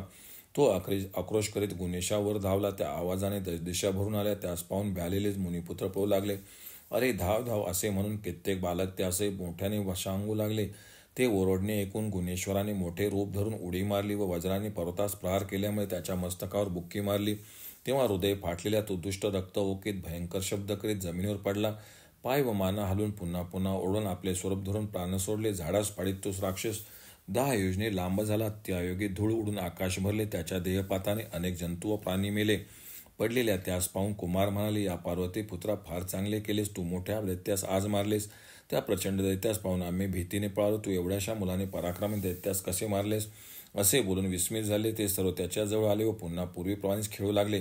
ते एकमेकांचे पाय धरून उडीत होते. इतक्यात मेलेल्या राक्षसांचा मित्र सूड घेण्याकरता आला. प्रचंड बल व पराक्रमी असा तो छायारूपी होऊन गेला. त्याच्या पायाच्या आघाताने शेषांचे शरीर कापत असे. त्या दुष्टाचे मस्तक अंतरिक्षास लागत होते. गुणेशाच्या मागे तो गेला व त्याच्या छायेत प्रवेश करून तो त्यास पाडू लागला. पण हा बलवान मायावी दैत्य कोणाचे दिसत नव्हता. तो नाचे तसे दैत्य नाचू लागले. पडणाऱ्या गुणेशास पाहून कित्येक मुनिपुत्र त्याच्याकडे धावले. कित्येक दुःखी झाले व हे म्हणाले, हे नाथ, तू असा आज का पडताय. तुझे सामर्थ्य कोठे गेले. आम्हा प्रिय मित्रा, तू वारंवार का अडकत आहेस. तेव्हा तो बालक दश दिशेस पाहू लागला. सामर्थ्याने पुढे जाण्याची इच्छा करू लागला, पण तो तसे करू शकला नाही. पुन्हा न्याळून सोयीकडे पाहिले तेव्हा त्या छायेत दैत्य शिरला. गुणेश्वरास कळले. तेव्हा त्याने थोरली शिळा घेऊन त्याच्या पोटावर टाकले व स्वतः तिच्यावर नाचू लागला. तेव्हा तो दुष्ट चूर झाला. मर्ताने विकळा रूप धारण करून तो मेला. त्याने देहाखाली पर्वत, प्राणी, झाडांचा चूर उडवला.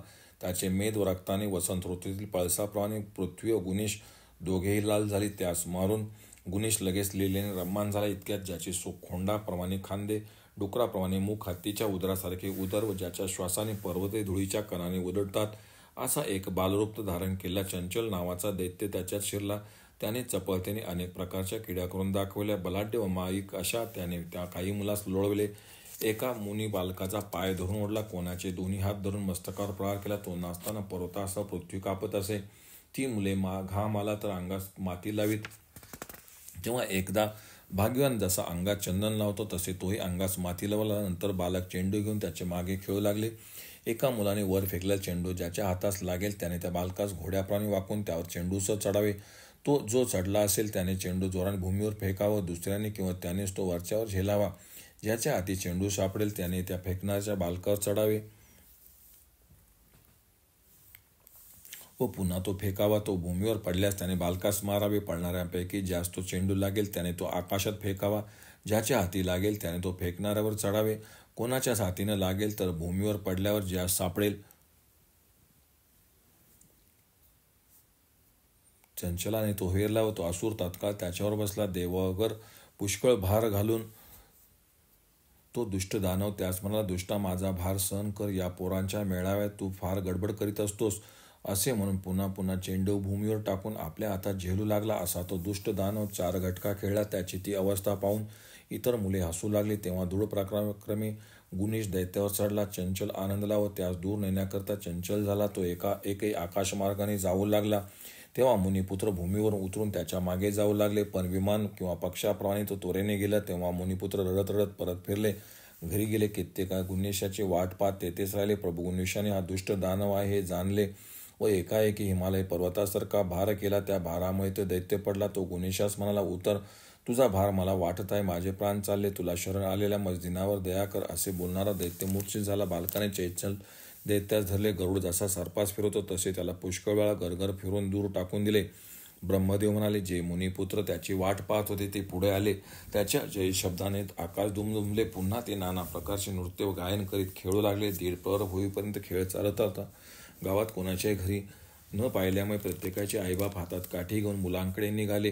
गुणेशास मध्ये उभा करून मुले नाना प्रकारच्या खेळात रमले होते. गुणेश स्वतः नाचून मुलाचे नाचवित होता. इतक्यात ते सर्व माता पिता गुणेशाची निर्वसना करू लागले. तुझ्या वाचून आमचे पुत्र स्नान भोजन करीत नाही, तसेच आचार अध्ययन ब्राह्मण्य विनय याचे अनुष्ठान करीत नाही. पण त्यास पाहून त्याचा राग शमला. ते आपापसात याला पाहून याला मारावे अशी आमची बुद्धी होती, ती कुठे गेली. शिव पार्वती सांगावी तरी ते काय करणार. या बालकानेच अनेक दैत्यास मारले. त्यापेक्षा बा गुणेशा, आम्ही आता तुझ्या भीतीने कोठेतरी देशांतरात जातो. ब्रह्मदेव म्हणाले. असे ते बोलत असता गुणेश गुप्त झाला व तेथून दूर अंतरावर प्रकट झाला. बालकांनी त्यास पाहिले व लगेच मातापित्या सोडून गुणेशाकडे धावले. खेळणारे ते सर्व थोड्याच वेळात गौतमाश्रमी गेले. मुनी ध्यानस्थ असता त्याची स्त्री पाक करीत आहे हे पाहून गुणेश आश्रमाच्या मध्यभागी गेला. त्याने भाताचे भांडे घेतले आणि त्याखाली अन्न मुनीस पुत्रास वाटून दिले. त्यांची प्रार्थना केली. माझ्या संगतीने माझी तुम्ही बुभुक्षित राहिला ते असतो माता, मला सावकाश भोजन करा, मग आपण खेळू. तोच अहिल्या त्यांच्यावर रागवली. ती म्हणाली, माझ्या अन्नास तू कसा शेवलास? चंचल मुलांनो, नैवेद्य वैश्वदेव अजून झाला नाही. ध्यान विसर्जन करून मुनी आल्यावर काय करतील? असे म्हणून तिने ध्यानस्थ मुनीस उठवले. गौतम उठला. भोकलेली मुले अन्न खात आहे ते पाहून तो गुणेशास म्हणा, तू मोठ्याचा पुत्र होऊन असे अन्याय का करतोस? पूर्वी तुझी आश्चर्यकारक कर्मे ऐकली. तू परब्रह्म स्वरूपी परात्पर देव आहे असे समजत होतो, पण गुणेशा तू पोरांचे चाळे करतोस. तो मुनी त्यास हात धरून पर्वतीच्या घरी घेऊन आला. हातात अन्नाचे पात्रही जाणले. तो म्हणाला, माते तुझा बालक सदा माझे अन्याय करतो, पण आजच मी सांगायस आलो. गौरी, आता काय मी करावे? आम्ही इथून दूर जावे असे वाटते, तरी ते सांग. ब्रह्मदेव म्हणाले. मुनीचे ऐकून पार्वती रागावली. डोळ्यातून अग्नी ओकणारे तिने त्यास काठीने मारले. त्यावेळी गौरी नम्रपणे मुनीस म्हणाले, बामुने, याच्या जन्मापासून मलाही त्रास होतो. राक्षसांनी केली विघ्ने आम्ही किती पाहावे. मुनिश्रेष्ठ हो, स्त्रिया मात्र माझ्याकडे कधीच कागाळ्या सांगायस येत नाही, पण हा दुष्ट आहे. हा मुनिपुत्रांना घरातून काढून नेतो. हा माझा पुत्र म्हणून कोणी शाप देत नाही असे म्हणून त्यांच्या समोर त्याचे हातपाय बांधले, पण त्यास घरात ठेवून दार घट्ट बंद केले. तेव्हा असे करू नका असे म्हणून गौतम आश्रमात गेला. तेव्हा ते सर्व बालक गुणेशाकरता शोक करू लागली. आम्हास याचे दर्शन केव्हा कसे होईल? पार्वतीने तर दार घट्ट बंद करून यास कोंडले असे ते बोलत आहेत. तोच त्याचे मध्ये आला व ती मातेच्या कडेवर होता व खोलीतही कोंडून ठेवले दिसतो. तेव्हा कित्येक तिला म्हणाले, गौरी, तुझा पुत्र घरातून निसटला. ते ऐकून ती घरात पाहू लागले. तो बांधलेलाच आहे असे तिला दिसले. बाहेर मुनिपुत्र होते, तेही तिने गणेश रूप पाहिले. तेव्हा विवळ झाले. पार्वती माता भलत्याच कोणाला स्तनपान करण्यास बोलावं लागली, पण त्या पुत्राने आम्ही नाही शिवे, तुझा पुत्र घरात आहे असे म्हटले. तेव्हा दार उघडून पुत्रास सोडून तिने आनंदाने स्तनपान दिले. इकडे गौतम आश्रमात आला व देवपूजेस आरंभ केला, पण तृप्त झाले. सर्व देव गणेशरूप त्यास दिसले. त्यांच्या पुढे अन्न पसरलेले पाहून त्याला आश्चर्य वाटले. तो मनात चिंतन करू लागला की मी फार वाईट काम केले. मी उमेश सांगितले व अन्नपात्र दाखवले, त्यामुळे त्या व्यक्ताचे कारण व परात्पर देवास बांधले व मारले. जो तृप्त झाला असता मोठे फल मिळते, तोच मुनी बालकांसह माझे घरी येऊन भोजन केले. खरोखर मी त्या ईश्वराच्या मायेने मोहित झालो, म्हणून त्यास पूर्वी जाणले नाही. ब्रह्मदेव म्हणाले. आश्चर्यचकित झालेल्या अहिल्याने पुन्हा स्वयंपाक केला. गौतम ध्यानात स्थित झाला व नित्यकर्म संपविले. ब्रह्मदेव म्हणाले, गणेशास 6वे वर्ष लागले. तो एकदा इतर बालकांसह खेळण्यास बाहेर गेला व खेळला. तोच त्याला पाहण्यासाठी विश्वकर्मा अंतर्ग्रहात गेला. पार्वती बाहेर आली व तिने त्याचा सत्कार केला. त्यास विचित्र आसनावर बसविले, पाय धुवून पूजिले, त्यास गंध विडा दिला. तिचा आदरपूर्वक पाहून विश्वकर्मा संतुष्ट झाला. त्याने भक्तीने पार्वतीस नमस्कार केला व आनंदाने तिची स्तुती केली. तू विश्वेश्वरी, विश्वरूपे, तुला नमस्कार असो. तू ब्रह्मा विष्णू महेशाच्या रूपाची आहेस. अनंत शक्ती, विश्वव्यापिनी. ब्रह्मादी देव तुझ्या स्वरूपाचे अभिनंदन करतात. रजोगुणाच्या आश्रयाने तू विश्वनिर्मिते, सत्वगुणाचे पालन, तमोगुणाने संहार करतेस. हे त्रैगुण्यच तुझे नित्यरूप आहे. तू मारलेले दैत्य मुक्त होतात. तूच विष्णूची अतुल शक्ती, सर्वांचे कारण अशी अतुल माया आहेस. सत असत यांची तू श्रेष्ठ शक्ती आहेस. चराचर विश्वास तू धारण करतेस. लोक व सुरेश्वरास मोहित करून घटिका, फळे इत्यादिकांच्या योगे भोग देतेस. तुला शरण आल्या त्यांना मृत्यू व दैत्यांचे भय नाही. तूच पुण्यवानांची लक्ष्मी, पाप्यांचे दारिद्र्य, प्रमदा व विद्यारूपी चंद्रसूर्याची प्रभा आहेस. हे माते, ज्यांनी तुझा आश्रय केला ते जगाचाच आश्रय होतात. हे विश्वेश्वरी, तूच विश्वसंहार करतेस व जलरूप होऊन त्याचे पोषण करतेस. तू आदिमध्य अनंतरहित विष्णू शिवाधिकास अगम्य आहेस. जे भक्त तुझे भजन करतात ते तुझ्या कृपेने स्वर्गी राहतात. अभक्तांना तू रुष्ट होऊन मारतेस. हे माते, मी तुला शरण आलो आहे.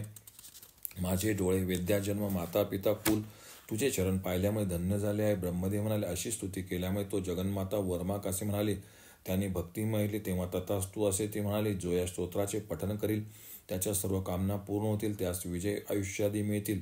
शिव म्हणाले, हे महामते विश्वकर्म्या, तू ज्ञानी आहे. शंकराने सांगितलेले मी जे ऐकले ते सर्व तुझ्या ठिकाणी पाहिलेले. सिंधू दैत्याने देवास पिडिले व ते कैदेत पडले. त्यांना कैलास लोके हरण केले असता शंकर तेथे आले, पण या दंडकारण्यात प्रदेशात आप्त कुणी भेटत नाही. तू बरा आलास. पुष्कळ दिवसांनी तुझे दर्शन झाले. विश्वकर्मा म्हणाला, माते, बालक आईकडे येईल यात आश्चर्य कोणते? हे शिवे, भक्त देवास पाहण्यास व विद्येचा इच्छुक शिष्य गुरुदेवाकडे जाणारच. हे अंबे, मी तुझ्या पुत्राचा अद्भुत महिमा ऐकला, त्यामुळे त्यास पाहण्यास होतो. मग उभयताच्या दर्शनास आलो. ब्रह्मदेव म्हणाले, असे तो बोलत आहे. तो विनायक स्वच्छने तेथे आला. तो अनेक चंद्राप्रमाणे तेजस्वी, देह अरुणाप्रमाणे लाल, मुख प्रसन्न, बालकांनी वेढलेला व त्यामुळे देवात असलेल्या हरीप्रमाणे तो शोभत होता. अशा त्या गुणेशास पाहून हात जोडून नमस्कार करून विश्वकर्मा उभा राहिला.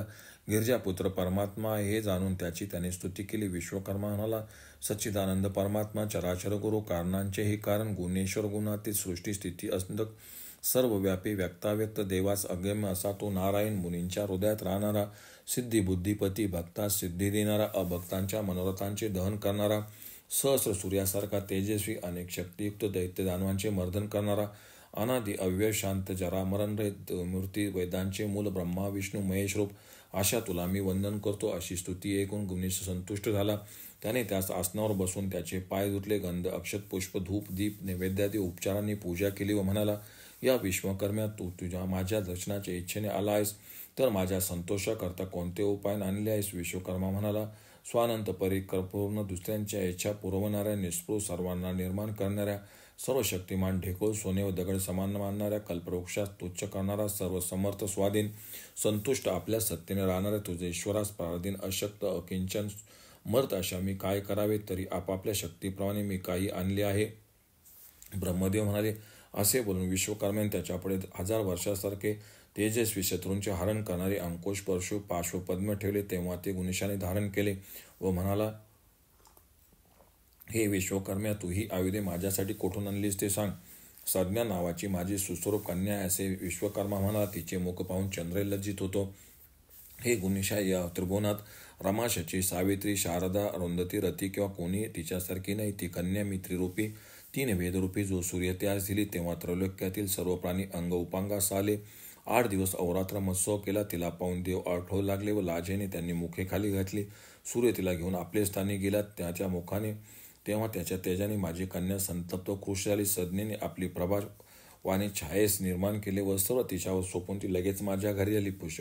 पुष्कळ काळ गेल्यावर सूर्याने ती छाया आहे संज्ञाने हे जाणले. ती देव लगेच माझ्या घरी आला. तेव्हा भेलाली संज्ञा मला म्हणाली, बाबा, मला पुन्हा सूर्याच्या स्वाधीन करू नका, त्याचे तेज मला सहन होत नाही. तेव्हा पित्याने धिक्कार केल्यामुळे ती बाहेर आली व घोडीचे रूप घेऊन गुप्तपणे वनात राहिली. विश्वकर्म्याने ती घरात नाही असे पाहिले. तो सूर्यास म्हणाला, तुझे तेज सहन करण्यास असमर्थ असले ती कुठे गेले मला माहीत नाही. याविषयी एक उपाय सांगतो. तुझ्या तेजाचा काही भाग कमी होईल तर ती प्रकट होईल, मग तू तिच्याशी विहार कर. सूर्य म्हणाला, जसे तुझ्या मनात असेल ते करणार, तू समर्थ आहेस. ब्रह्मदेव म्हणाले. नंतर विश्वकर्म्याने त्याचे अंतरावर घालून किंचित खरडले. त्यामुळे लगेच त्याच्या तेजाचा ऱ्हास होऊन तो किंचित सौम्य झाला. नंतर संज्ञा तेथे गुप्त होती. तेथे सूर्य गेला व घोडा होऊन तिच्याशी रममाण झाला. तिला अश्विनी कुमार झाले. नंतर तिला घेऊन सूर्य आनंदाने आपल्या लोकी गेला. विश्वकर्मा म्हणाले, त्याच्या हातातून काढलेल्या प्रबल तेजाच्या योगे, हे मुनीश्वरा, हे जगदीश्वरा, तुझ्याकरता मी आयुधे तत्काल निर्माण केली. ही अतितीक्ष्ण असून कालासही जिंकणारी ही 4 आयुधे मी तुला दिली आहेत. चक्र व गदा हरीस दिली आहे व सर्व शत्रूस मारणारा त्रिशूल शंभूस दिला आहे. गुणेशा, हे विश्वकर्म्या, फार चांगले केले. दैत्यांचा नाश व सज्जनावर परोपकार करण्यास तू ही आयुधे मला दिलीस. ब्रह्मदेव म्हणाले. असे बोलून त्यांनी ती आयुधे धारण केली व त्यास फिरविले. तेव्हा पृथ्वी, पर्वत, फले, वने कापू लागली. त्या शस्त्रामुळे तो प्रभूही कोटी सूर्यासारखा शोभू लागला. नंतर विश्वकर्मा त्यास नमस्कार करून त्यांची आज्ञा घेऊन स्वस्थानी गेला. ओमापुत्रही मुनिपुत्रांनी वेढलेला पुन्हा खेळू लागला. इतक्यात तिथे बुक नावाचा धिप्पाड व दुष्ट राक्षस आला. त्याचे मुख भयंकर असून तो बलवान होता.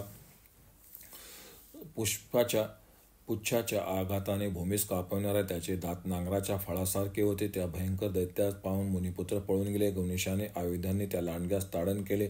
अंकुशाच्या आघाताने तो असुर रक्तओकीत पडला. त्याने मूळ रूप धारण केले. तेव्हा तो 10 योजने विस्तीर्ण झाला.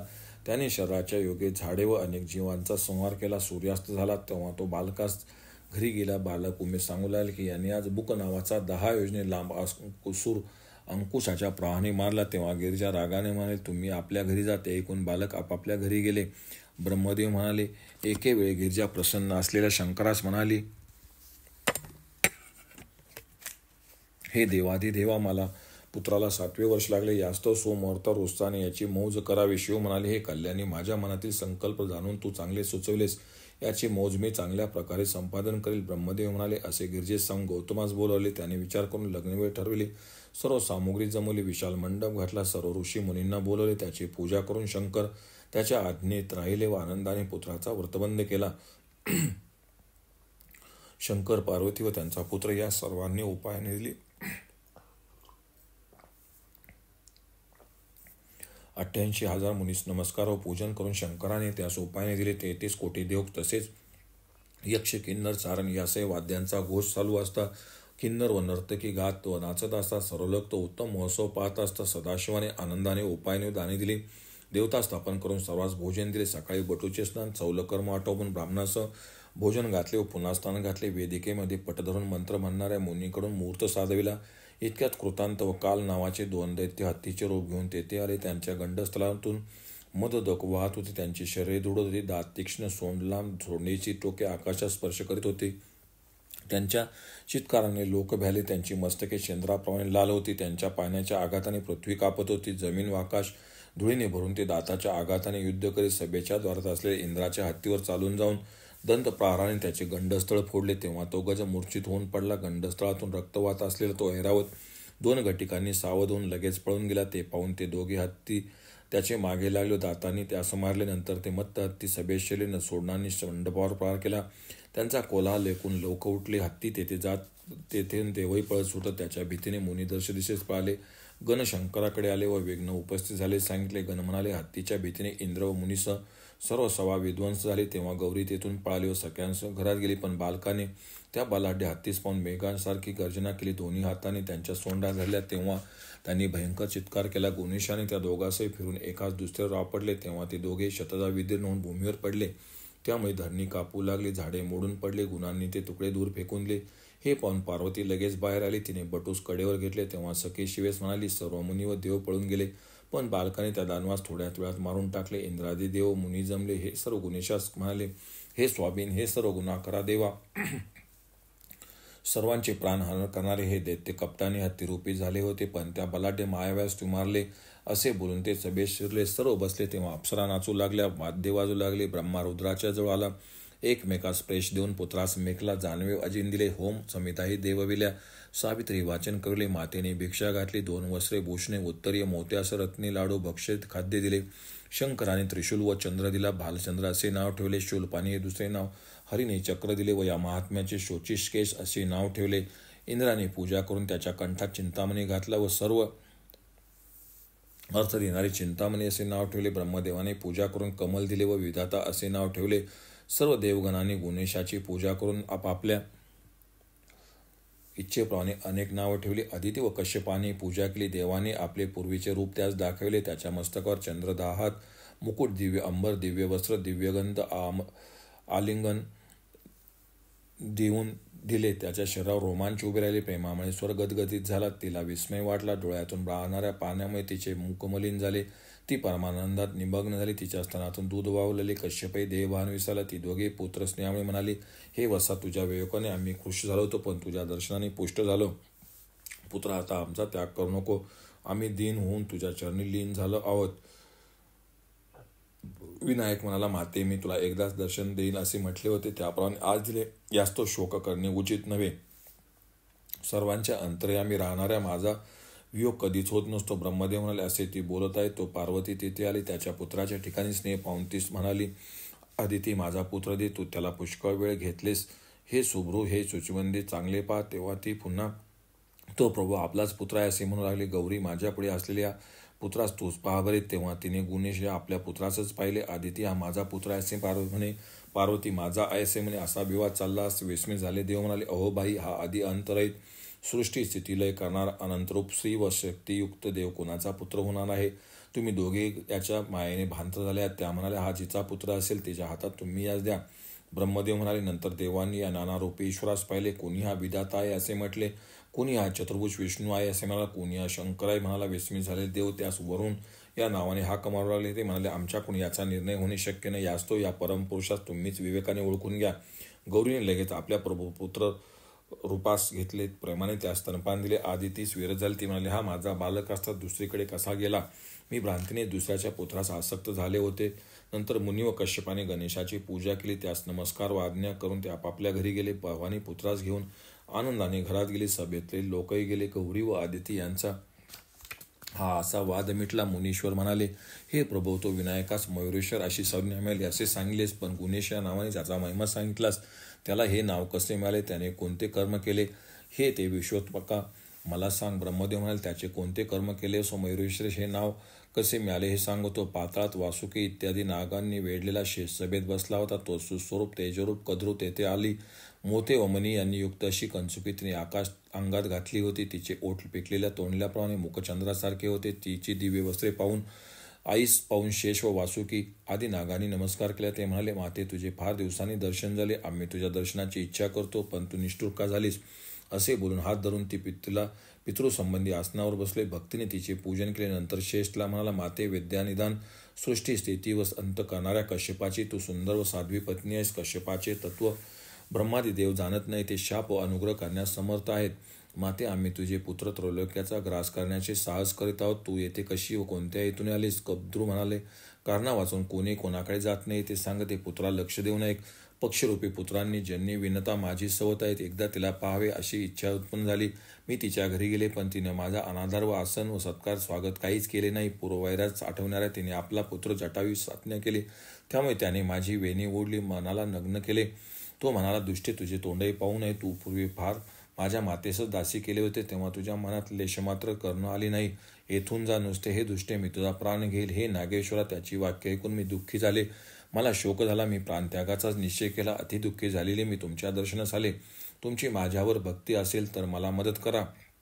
हे सत्पुत्र हो, मी जर तुम्हास मान्य असेल तर माझ्या 34 नाहीसे करा, तर माझ्या मनाला सुख होईल. ब्रह्मदेव म्हणाले. तिचे वाक्य ऐकून शेष रागावला. तुषामुळे प्रदीप्त झाल्या अग्निप्रमाणे ती जळू लागला. माझ्या आई जर विनतेच्या पुत्राने पीडा दिली असेल तर मी त्याचा प्रतिकार करेल. असे बोलून शेष, वासुकी इत्यादी नागांनी जेथे विनता होती तेथे जाण्याचे ठरवले. वासुकी म्हणाला, हे निष्पापा, 1 नाग घेऊन मीच जाईल. हे भुजंगेश्वरा, तू थांब. ब्रह्मदेव म्हणाले. असे बोलून वासुकी विनतीच्या आश्रमात गेला. तेव्हा अनेक सर्पांना पाहून विनता भ्याली. तोच दुष्ट स्वभावाच्या सर्पांनी तिला ओढले व शेषाजवळून नेऊ लागले. विनता म्हणाले, पाप्यांनो, अपराध रहित मला अशा तुम्ही का नेतात ते सांगा. माझ्या पुत्राचा अनुभव सर्व सर्पांनी घेतलाच आहे. यास्तून मला सोडा नसता पुत्र तुमचा संहार करतील. ब्रह्मदेव म्हणाले. त्यांचे ते साहस पाहून तिने गरुडाचे स्मरण केले. ते जाणून तोही पक्षासह तेथे आला व त्यापूर्वी शेण संपादी पक्षीश्रेष्ठ जटायू तेथे आले. त्याच्या पंखाच्या वायूने त्रिभुवन कापू लागले. ते सर्पविषाचे कण ओकू लागले. नाग व पक्ष्यांचे घनघोर युद्ध झाले. शेवटी जटायू, संपाती व शेण यास बांधून ते नेऊ लागले. तोच मातेने स्मरण केलेला गरुड पंखाच्या वायूने जगतास कापवित झाडास पाडीत आला. त्याचा वास येताच सर्प पळत सुटले. कित्येक पंखाच्या आखाताने आकाशात उडाले. तोच बंधमुक्त झालेली विनता स्वस्थानी जाऊन राहिली.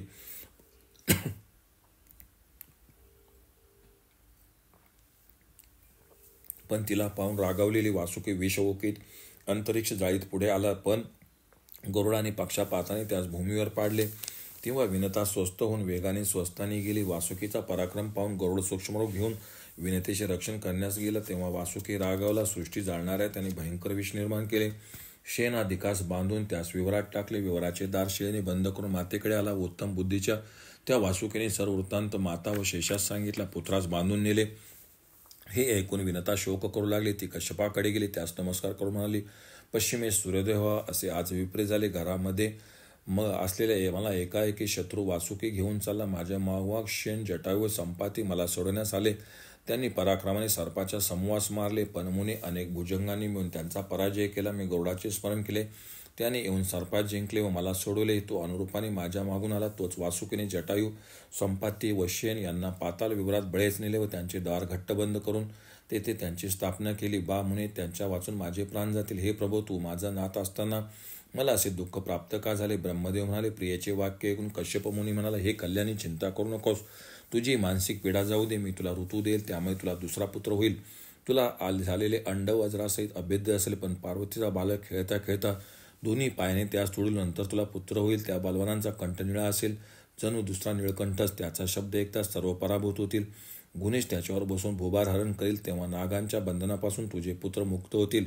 मुनीने असे बोलून तिला एकांतात नेऊन ऋतुदान दिले. तेव्हा निर्जन अरण्यात विनता आनंदाने गेली. पुढे दीर्घकाळाने अंडे झाले. ते वज्र पर्वतासे अभेद्य होते. तिने ते मातीच्या भांड्यात वलकरात गुंडाळून ठेवले. जसा बलाढ्य भुजंग भूमीतील धनावर बसतो तसे तिथे ते स्थिर झाली.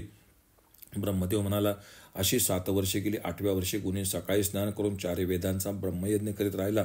त्याच्या मस्तकावर कस्तुरीचा तिलक होता. अनेक भूषणे, दिव्य वस्त्रे, दिव्य व सुवासिक मालांनी तो विभूषित झाला होता. इतक्यात गुणेशाकडे तापसपुत्र आले. अरुणाच्या प्रकाशाने जसे ढग दिसतात तसे ते सर्व तेजाने भासू लागले. अर्भकाबरोबर अध्ययन करण्यास त्यास बुद्धी झाली. त्या प्रभूने सर्वांच्या मस्तकी हात ठेवला. त्यामुळे 3, 4 व 5 वर्षाच्या मुलासे वेदस्फूर्ती झाली. चैतन्य वाचूने आकाशवाणीचा शब्द ऐकास येतोच. ते सर्व 4ही वेदांचे पारायण करू लागले. तेव्हा पशूंचे समूह मुखातील घास गिळण्यात, वेदघोष ऐकण्यात ते सर्व तत्पर झाले. दुसरा वेद संपला. त्यांनी सामगायनास प्रारंभ केला. तेव्हा हरिण, सिंह, वाघ, सर्प, पक्षी गायन ऐकण्यास तल्लीन झाले. सर्वांच्या नेत्रातून अश्रू गळू लागले. 88,000 ऋषी ते गायन ऐकण्यात तल्लीन झाले. आनंद सागरात निमग्न झाले. ते जणू रात्रीप्रमाणे निजलेच होते. प्रथम आदी गण व शिव इत्यादी देव आनंदले. शंकराने मस्तके असलेल्या चंद्राने अमृत वर्षाव केला. त्या वर्षावामुळे रुंडमालेतील रुंड पुरुष झाला. या गायनाने किन्नर व गंधर्व लाजले. कामाने संतप्त झाल्या. स्त्रिया शांत झाल्या. त्यांनी त्यास आरती वळली. पण इतक्यात नवीन आकृतीचा दैत्य तेथे आला. त्याच्या शब्दाने मंदार पर्वताच्या गुहा विदीर्ण झाल्या. त्याचे हात नांगराच्या फाळासारखे, नाक वेरीसारखे, डोळे सरोवरासारखे होते. शत्रूस मारणारा तो दैत्य श्वापद रूपाने इकडे तिकडे भटकत होता. त्याला 5 डोळे, 4 शिंगे, 8 पाय, 4 कान, 3 तोंडे, 2 शेपटे होते. त्याला पाहून तो प्रभू हसला व मुलांनो, हा चमत्कार पहा असे म्हणाला. तेव्हा आम्ही आज अद्भुत गोष्ट पाहिली असे ते गुणेशास म्हणाले. तो दैत्य नाचू लागला. उंच उडी मारून भूमीवर पडला. क्षणात लीन, क्षणात उठणे असे दृश्य अदृश्य स्वरूप धारण करणारा तो चमत्कार करू लागला. तेव्हा याला धरा असे प्रभू बालकास म्हणाले. असे बोलून गुणेश वेगाने दैत्याच्या अंगावर गेला. दैत्य पळू लागला. गुणेश बालकांसह त्याच्या मागे लागला. पळता पळता तेथे वायू संचार करीत नव्हता अशा अरण्यात ते तेथे गेले. सिंह, वाघ, हत्ती, रानडुक्कर, वानर तेथे गर्जना करत होते. तेथे त्यास धरण्यास हा गेला. तो दैत्य उडी मारून कुठेतरी दूरदेशी गेला. तेव्हा गजानन खिन्न झाला. रागाने त्याचे डोळे लाल झाले. त्याने पाश फेकला. तेव्हा पृथ्वी कापू लागली. आकाशात मेघ फिरू लागले. नक्षत्रे आकाशातून खाली पडली. दिशा त्या आवाजाने दणाणल्या.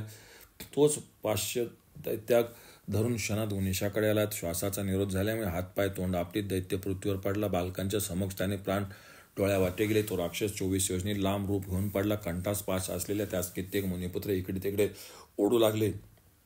कित्येकाने त्याच्या गोदात काठ्या घातल्या. मुखात धूळ भरली. कित्येक विक्षिप्त मुले त्याच्या डोक्यावर नाचले. भुकेलेले ते बालच गणेशाकडे गेले. सर्वांनी रसाळ फळे खाल्ली. तेथे अंड्यास पंखाखाली झाकून बसलेली विनता त्यास दिसली. त्यास पाहताच तीही त्यांच्यावर धावली. ती पळत आहे असे पाहून विनता पंखाच्या वायूने जनावरे झाडांचा नाश करीत त्यांच्या मागे धावली. ते पाहून गुणेशा झाडाच्या ढोलीत लपला. तोच चंद्राप्रमाणे शुभ्र अंडे त्यास दिसले. ते गुणेशाने हातात घट्ट धरले. तोच ते फुटले. त्यात असलेले निळकंठाचा पक्षी त्यास दिसला. त्याचे पंख लांब, डोळे विशाल, मुखातून ज्वालांचे कण उकळीत होता. त्याने दोन्ही पंख हलवले. त्यामुळे भूतलास कापविले. त्या शब्दाने समुद्र लांब मर्यादेचे अतिक्रमण करू लागला. सूर्यमंडल चंचल झाले. ती अर्भके पळाली. तेव्हा पक्षाघाताने ताडण करणारा तोही त्याच्या मागे लागला. ते पाहून युद्धाची इच्छा करणारा गुणेश त्या पंखाचे पंख धरताच मोठे युद्ध सुरू झाले. पक्षी पंखांची झडप, चोचींचे प्रहार यांनी मारू लागला. लाल डोळे झालेला गुणेश त्यास मुष्टी प्रहार करू लागला. पक्ष्यांची दृढत्व पाहून गुणेशाने 4ही आयुधाने त्यास प्रहार केला. पण तो भूतली पडले. तेव्हा तो पक्षी बालकास घेऊन पळाला. गुणेश त्यास सोडून अंडजावर बसला व त्यास वश करून त्यास आरूढ झाला. विनता व बालक त्याच्याजवळ आले. विनताने आपल्या बुद्धीने गणेशाची स्तुती केली. तो रजगुणांच्या योगे सृष्टीकर्ता, ब्रह्मसत्वगुणांच्या योगे पालक विष्णू, तमोगुणांच्या योगे संहार करता शंकर आहेस. तुझ सगुण ईश्वराचे तत्व देव ऋषी जाणत नाही. मग चराचरांचा गुरु असा तो निर्गुण, त्याचे तत्व कोण जाणार. अशी स्तुती करून नम्र व भक्तीत तत्पर झालेली ती म्हणाली, मी कश्यप पत्नी विनता आहे. हा मुनीचा हा शिखंडी पुत्र तुझा सेवक होईल. पूर्वी मुनीने मला सांगितले की जो अंडे फोडेल तो याचा स्वामी तुझ्या पुत्रास सोडेल, यात संशय नाही. इतके दिवस वाट पाहणारा मला तुझे चरण दिसले. माझे जटायू, शेण, संपाती हे 3 पुत्र कद्रूच्या पुत्राने नेले. हे जगन्नाथा, त्या माझ्या पुत्रास त्वरित सोडव व मला दाखव. गुणेश म्हणाले, माते तू चिंता करू नकोस, मी तिचे पुत्र तुला दाखवीन. ब्रह्मदेव म्हणाले, असे विनीते सांगून हर्षयुक्त झालेला गुणेश मयुरास म्हणाला, तू वर माग. मयूर म्हणाला, तू माझवर प्रसन्न असशील व वर देणारा असशील तर तुझे नाव भूलोके माझ्या नावासह प्रसिद्ध हो. हे सर्वेश, हे पद व तुझी दृढ भक्ती. ते देव म्हणाले, लोभरहित अंतःकरणाने चांगले मागितले. ज्यात तुझे नाव प्रथम असे माझे मयुरेश्वर हे नाव त्रिभुवनात प्रसिद्ध होईल. माझी ठिकाणी तुझी भक्ती असेल. ब्रह्मदेव म्हणाले, हे ऐकून विनता आश्रमी गेली. मैरावर बसलेला मयुरेश मयुरेश मयुरेश असे वारंवार म्हणणाऱ्या मुनिपुत्रांसह दिशा शोभित घरी गेला व मातेस प्रणाम करून तिला सर्व सांगितले. मयुरेशाचे वर्णन करीत मुनिपुत्र घरोघर गेले. त्याप्रमाणे गुणेश्वरास मयुरेश हे नाव मिळाले. ब्रह्मदेव म्हणाले, 9व्या वर्षी त्या 4 आयुधे असलेल्या बालकाने गुणेशाने मयुरावर बसून अद्भुत कृत्य केले. अनेक अलंकार, कस्तुरी तिलक, दिव्य वस्त्रे धारण केलेला व जय शब्दाने ज्याची स्तुती होत आहे असा तो श्रीमान व पूर्णचंद्रतुल्य बालक खेळण्यात गेला. तेव्हा काही बालक त्यात नमस्कार करू लागले. कित्येकांनी त्याच्यावर छत्र व ध्वज धरले. त्याच्या मार्गदर्शनाने उल्हासित झालेल्या कित्येकांनी त्यास वारा घातला. खेळता खेळता हे 5 योजने विस्तीर्ण, ज्यात अगाध पाणी, त्यात मगरी, मासे, कासवे, बेडूक, वेले, झाडांनी आच्छेदलेले अनेक पक्षी असलेल्या सरोवरास आले. तेव्हा कित्येक त्यात उडी मारून पडले. कित्येक हळू गेले. काठावरील आम्रवृक्षावर खूप फळे होती, त्याच्यावर मयुरेश चढला. काही मुनिपुत्र फळा खाण्याच्या इच्छेने वर चढले. ज्यांची अंगे फुटलेली नव्हती अशा कित्येकास पळालेले मुनिपुत्रांनी रसाळ फळांनी मारले. काही शाखा मुळीत असता पाण्यात पडले. ते सर्व बालक खेळता खेळता एका घोड्याच्या आकाराचा दैत्य बसला. त्याच्या प्रायाच्या प्रहाराने पर्वताचा चूर व खेकाळण्यामध्ये त्रिभुवन कापत असे.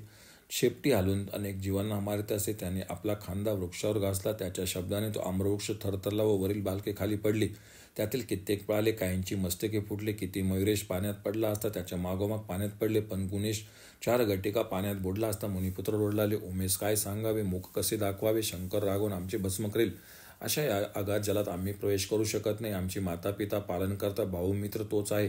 ब्रह्मदेव म्हणाले, ते असा शोक करीत असता मयुराने त्याचे दोन्ही कान धरले. बळेच मध्ये त्याच्यावर बसला. आपल्या भाराने त्यास वारंवार बुडू लागला. तेव्हा डोळे, मुखातून पुष्कळ जल ओकणारा, कान पाण्याने भरलेला, श्वास कोंडलेला दैत्य मोठ्याने ओरडून मेला. त्यास एका हातात धरून मयुरेश पाण्यावर आला. तेव्हा मुनिपुत्र आनंद लेव नाचू लागले.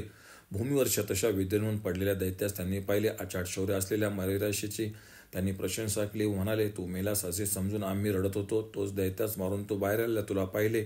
नंतर ती पुन्हा पाण्यात शिरून एकमेकावर उंजळीने पाणी शिंपडू लागले. आपापसात एकमत करून सर्वांनी मेघ जमीन व पर्वतावर वर्षा करतात तसे गुणेश्वर पाणी शिंपडू लागले. 6 भुजांनी पाणी शिंपडणारा तो जेव्हा असमर्थ झाला तेव्हा अनंत भुजांनी त्यांनी बालकावर पाणी शिंपडले. ते आश्चर्य पाहून एकमेकास म्हणाले, हा मूळचा 6 हातांचा अनंत भुजांनी मंडित कसा झाला? हे प्रभू, 2 हातांचे आम्ही मंदमुनी पुत्र कोठे? व हे भुवनेश्वरा, असंख्य भुजा, वीर्य व सामर्थ्य असा तू कोठे? पुन्हा ते रागावून मयुरेशावर पाणी शिंपडू लागले. तेव्हा अनंतरूपी गणनायकही सर्वांवर पाणी शिंपडू लागला. प्रत्येकाच्या पुढे 6 हातांचा तो उभा होता. तोच मोरावर बसलेल्या 4 आयुधांनी भूषित तो देव पुढे आला असता त्यांनी हात जोडून गणेशास प्रणाम केला. त्यांनी त्याच्या मुखात स्वर्गासह विश्व, गंधर्व, यक्ष, राक्षस, नद्या, पर्वतदेव, मानवादी चराचर पाहिले. ते भयभीत होऊन त्याची प्रार्थना करू लागले, आम्ही स्वतःच दुसऱ्याच किंवा आणखी काही जाणत नाही. हे सर्वेश्वर प्रभू, कृपा करून एकरूप हो. तेव्हा प्रभू एकरूप झाला. तोच तेथे नागकन्या आल्या व क्रीडा करू लागल्या. त्यांना पाहून अष्टनायिका लाजत त्यांचे डोळे फाडून लाजित झालेल्या हरणी पळून जात. त्यांची शरीरे सुंदर व अलंकारांनी भूषित होती. मयुरेशास पाहून नागकन्या मदाग्नीने विवल झाल्या. त्या आपसात म्हणू लागल्या, जर आमचा पती होईल तर आमचे जीवित जन्मवय सफल होईल. धैर्याने त्या त्यास म्हणाल्या, तू कुठून आलास? तुझे मुख पाहून आमचे मन विवल होत आहे.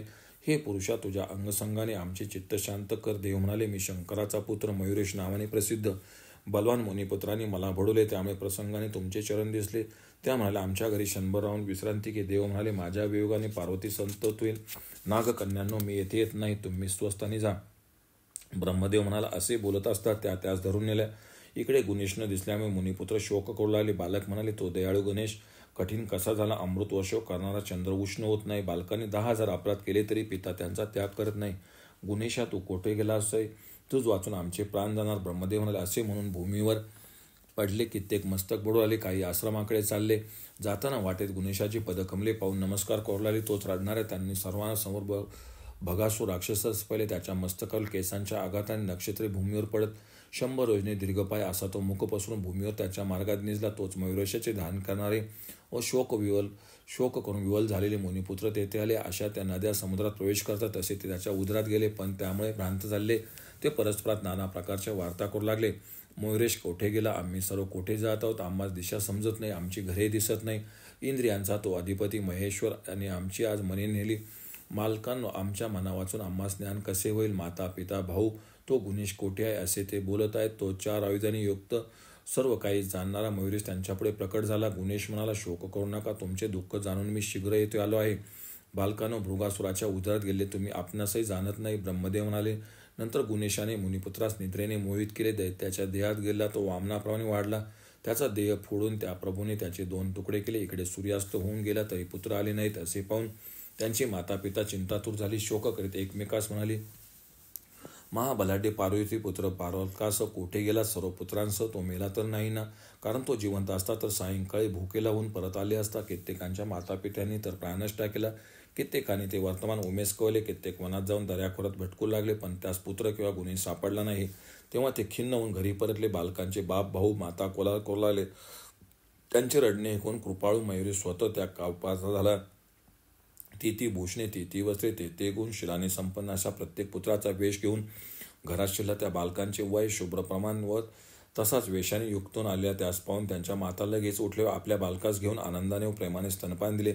अशी ती बालके आईबापास दिसली असता ती रागाने म्हणाली, तुम्ही एवढ्या वेळ कोठे होता? तुम्ही सकाळी कोठे गेला? नाही स्नान, नाही भोजन, नाही दुसरे खाणे. बरे, आता मयुरेशाची संगतीने जाणे तुम्हास योग्य नाही. ब्रह्मदेव म्हणाले, याप्रमाणे बालकास शिक्षा करून नंतर प्रेमाने आलिंगन देऊन त्यांनी आनंदाने भोजन केले. इकडे पार्वतीने पुढे आलेल्या मयुरेशास पाहिले. तिने आलिंगन देऊन विचारले, अरे तू वनात काय खातोस? तुझ्या वियोगाच्या दुःखाने मी काही खाल्ले नाही. स्तनपी व भोजन कर. ते ऐकून गुणेशाने मातेच्या सांगण्याप्रमाणे केले. ब्रह्मदेव म्हणाले, अनेक रूपी अतिसुंदर अखिलेश्वर अशा मयुरेशास नागकन्यांनी आपल्या घरी क्रीडेकरता आणले. त्यांनी थाटाने पूजा केली. सुगंधी तेल उठणे त्यास लावले. ऊन पाण्याने स्नान घातले. दिव्य वस्त्रे, अलंकार, चंदन, धूप, दीप, नैवेद्य, फले, विडे, सुवर्ण दक्षिणा देऊन हात जोडून म्हणाले, हे देवा, ब्रह्मादी देव ज्याची इच्छा करतात ते चरण पाहून आम्ही धन्य झालो. नागलोक धन्य झाला. आमचे जीवित सफल झाले. हृदय आनंदित झाले. संताप गेला. हे देवा, तुला जे हवे ते घे. येथे आम्ही काही दिवस राहा आणि मग जा. मयुरेश म्हणाला, तुमचे वांछित मी पूर्ण करेन. गिरिजा माझी वाट पाहे. तेव्हा माझ्या वेगाने तप्त होऊन तुम्ही काही खात नाही.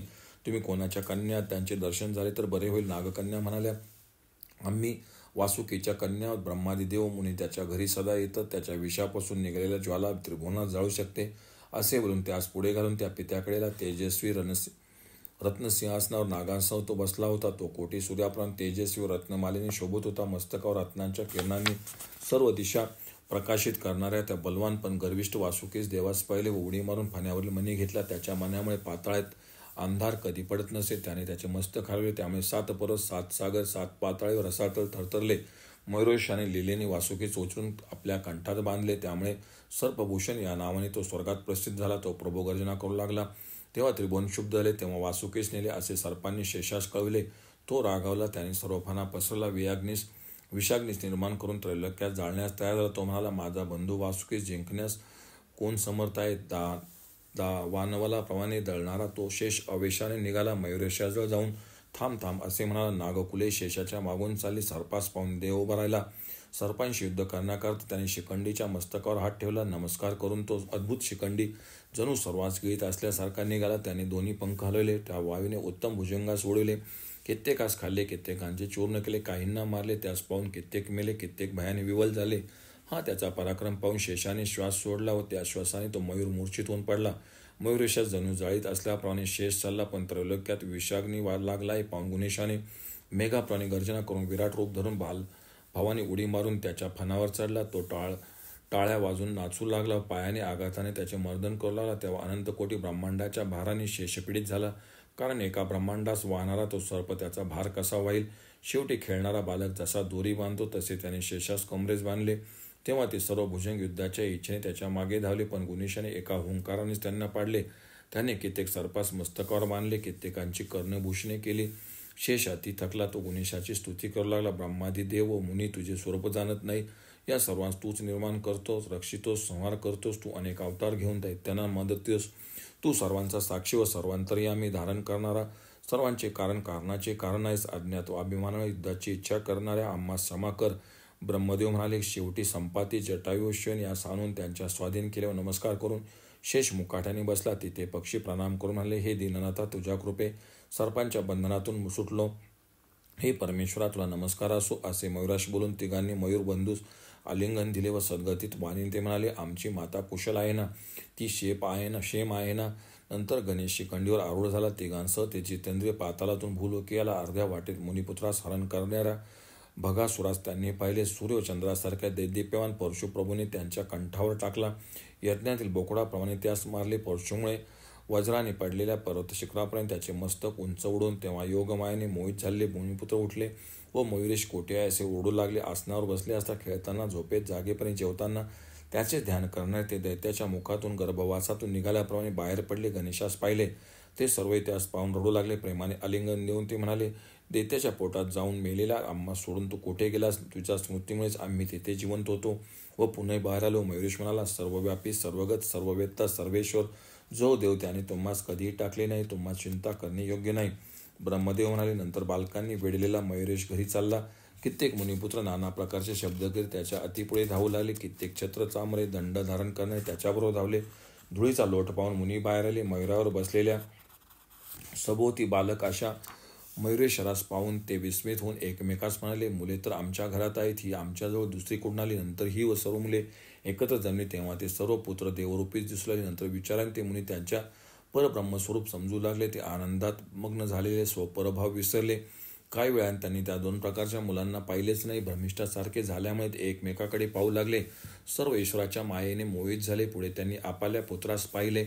कोणी पूर्वीप्रमाणे आपल्या पित्याजवळ शिकत आहे, कोणी आईजवळ आनंदाने स्तनपान करत आहे, कोणी माता पित्यास आलिंगन देत आहे, कोणी भावास मारून आपल्यास मारले म्हणून रडत आहे असे तेथे दिसले. उमेने पुत्रास आनंदाने कवटाळून स्तनपान दिले. तू इतका वेळ कसा गेलास असे गिरिजा रागाने म्हणाली. त्याला घेऊन घरात गेली. ते मुनी ही पुत्रांसह आपापल्या आश्रमी गेले. ब्रह्मदेव म्हणाले, गणेशास 10वे वर्ष लागले. ज्याच्या डाव्या भागी गिरिजा व 7 कोटी गणांना मुक्त, जो अंगणात नाचत असलेल्या मयुरापुत्रास पाहत आहे, अशा सुखाने बसलेल्या शंकराकडे गौतमादी अतिसूक्ष्म बुद्धी असलेले मुनी आले. महादेवास प्रणाम करून म्हणाले, हे शंकरा, जोपर्यंत मयुरेश असं तू येथे असेल तोपर्यंत दैत्यांचा असाच समागम होणार, त्यामुळे आम्हास पीडा देणार. तू आणखी कोठे जा किंवा तुझी आज्ञा झाली तर आम्ही अन्यत्र जाऊ. शिव म्हणाले, तुमच्या सहवासात मी 9 वर्षे आनंदात घालवली. येथे जी विघ्ने आली ती मयुरेशाने घालवली, पण तुम्हीच येथून जात असाल तर आम्हास येथे राहण्याचे काय प्रयोजन? यास्तव मीच येथून दुसऱ्या निरुपद्रवी ठिकाणी जाईल. शंकराचे वचन ऐकून मुनींनी त्यास प्रणाम केला व जय देवा मयुरेशा असे बोलून स्वस्थानी गेले. शंकर गणांसह व मयुरांसह असलेल्या मयुरेश पुढे करून आंबेस नंदीवर बसले व वाद्यघोषात भूलोके नांदित करीत निघाले. सर्व मुनी शंकर व मयुरेश यांच्या मागे चालले. प्रेमामुळे सद्गदित वाणीने बोलणाऱ्या बालकासह मुनींच्या स्त्रियाही चालल्या. धुळीने आकाश भरले, काहीच समजेना. त्या सर्वांस परतून शंकर दक्षिणेकडे चालले. मार्गात 12 औक्षणी सैन्यासह येत असलेल्या कमलासुरास त्याने पाहिले. त्याच्या सैन्यापुढे आकाश धुळीने भरले होते. सैन्याच्या पुढे हत्ती, त्यामागून रथ, घोडे, पायदळ सैन्य होते. शस्त्रांच्या चमकण्याने सूर्याचे तेज किंवा दुसरे काही समजेना. हत्ती, घोडे, रथ, पायदळ यांचा कोलाहल झाला. शस्त्रे एकमेकावर आपटून त्यातील निघालेला ध्वनी त्यातून येऊन मिळाला. पुढे गेलेल्या शिवदत्तांनी त्यास पाहिले. ते शंकासुराचा भाऊ अनेक भूषणांनी भूषित झाला होता. आयुधे धारण करणाऱ्या दैत्यास पाहून गणशिवाकडे येऊन आले. त्या दैत्याच्या पादाकाथाने कमठादी सर्व चळचळ कापत आहेत. हे ऐकताच पुढे चालले मुनी भयभीत होऊन बडले. हे मयुरेशा, तू आमच्या सर्वांचे रक्षण कसे करणार? तेव्हा गुणेश म्हणाला, मुनिश्रेष्ठ हो, शंकर असताना चिंता करणे योग्य नव्हे. मयुरेश शंकरास नमस्कार करून म्हणाला, हा कमलासूर दैत्य मोठ्या संख्येसह आहे. तुझा माझ्यावर अनुग्रह होईल तर मी लगेच युद्धास जाईन. शंकर म्हणाले, पुत्रा, हृदय आनंद येणारे चांगले वचन बोललास, पण दैत्य 12 औक्षणी सेनेसह आहे. त्याच्यावर तू एकटा कसा जाशील? तू 7 कोटी गणांसह जा. शीघ्र बलाढ्य शत्रूस मारून जय मिळव. देव म्हणाला, तुझ्या प्रसादाने मी या त्रैलोक्यात जाईन अशी खात्री आहे. आजपर्यंत मी कित्येक दैत्य मारले हे तुला ठाऊक आहे ना? स्वामीनी यांची काय गणना? मी जातो, जय माझ्या हातात आहे. ब्रह्मदेव म्हणाले, हे ऐकून शंभूने त्यास आलिंगन दिले व पुत्राच्या हातात त्रिशूल दिला व मस्तकार हात ठेवला. गणांसह शंकराने पुत्रास आज्ञा दिली व तेव्हा जय शब्द वीरांच्या आरोळ्यांनी दिशा नादित झाल्या. तो युद्धेच्छू विघ्न अर्था प्रमथासह गेला. पार्वतीसह नंदीवर बसलेला हर युद्ध चमत्कार पाहण्यास त्यांच्या मागे गेला. दैत्यांची अपार सेना पाहून मयुरेशाने आपल्या शहरापासून पुष्कळ सेना निर्माण केली. युद्धास आरंभ झाला. ते काळासारखा वीर जणू ब्रह्मांडाचा नाश करण्यास तयार झाले होते. त्याच्याप्रमाणे मेरहून अधिक व त्याच्या शब्दाने पर्वत शिखरासह पाडणारे होते. तुमुल युद्ध सुरू झाले. त्यांनी परस्परास मारले. गंधर्व अंधार पडला. धुळीने दिशा आच्छादित झाल्या. दैत्य आश्चर्यचकित होऊन म्हणाले, आता हा एकटाच होता, पण इतक्यात अनेक स्वरूपांचा कसा झाला? म्हणून हा परमपुरुषच होय. भूभार हरण करण्याच्या हेतूने शंकराच्या घरी अवतरला तोच. या दैत्याने फार मोठे रूप घेतले. ते पाहून योगमायेने युक्त असा तो देव 10 हातच हरण करण्याच्या हेतूने शंकराच्या घरी अवतरला तोच. त्या दैत्याने फार मोठे रूप घेतले. ते पाहून योगमायेने युक्त असा तो देव 10 हातच त्या 10 आयुधांनी युक्त झाला. बलाढ्य मयुरेश दैत्य यांच्याशी युद्ध करू लागले असता शोभू लागले. अनेक शस्त्रे हीच प्रकारची साधने. अनेक युद्धात निपुण अशा दैत्याशी गण व सैनिक वेगवेगळे युद्ध करू लागले. ठोसे दात व शस्त्रांनी त्यांनी एकमेकास पाडले. कित्येकांची मस्तके फुटली, कित्येकांच्या तोंडच्या चिंध्या झाल्या, गुडघे मांड्या तुटल्यामुळे कित्येक रानात पडले. शस्त्रांच्या आघाताने नाद होऊन दिशा गरजून गेल्या. पृथ्वीने अंधार झाला असता स्वामींचे आपले नाव घेऊन ते एकमेकास मारू लागले. कंबंदे समोर आलेल्या शत्रूस व आपल्या वीरास मारू लागले. दैत्यसेना पराभूत होऊन त्यांच्या मागे लागली. अनेक वीर मेले, रक्तांच्या नद्या वाहिल्या असे त्याने सांगितले. दैत्य म्हणाला, इंद्रादी लोकपाल ब्रह्मादिदेव यास ज्याने जिंकले, त्याच्याशी युद्ध करण्यास या लोकी कोण समर्थ? भूगोल पालथा घालण्यास कोण समर्थ होईल? ब्रह्मदेव म्हणाले. असे बोलून त्याने शस्त्रास हलवून त्याने सर्व जगत हलविले. रागाने लाल डोळे झालेल्या दैत्याने वाहने व शस्त्रांनी युक्त अशा मयुरेशाच्या गणास मारले. त्यांची मस्तके हातपाय दैत्याने तोडली. त्याचा उत्कर्ष पाहून स्वर्ग व आकाश गाजवीत देवपुढ्याला 10 शस्त्रांनी त्याने शत्रूंचा संहार केला. त्याच्या हातून मेलेल्यांना मुक्ती मिळवली. ओम गण गणपते नमः. ओम श्री सिद्धिविनायकाय नमः.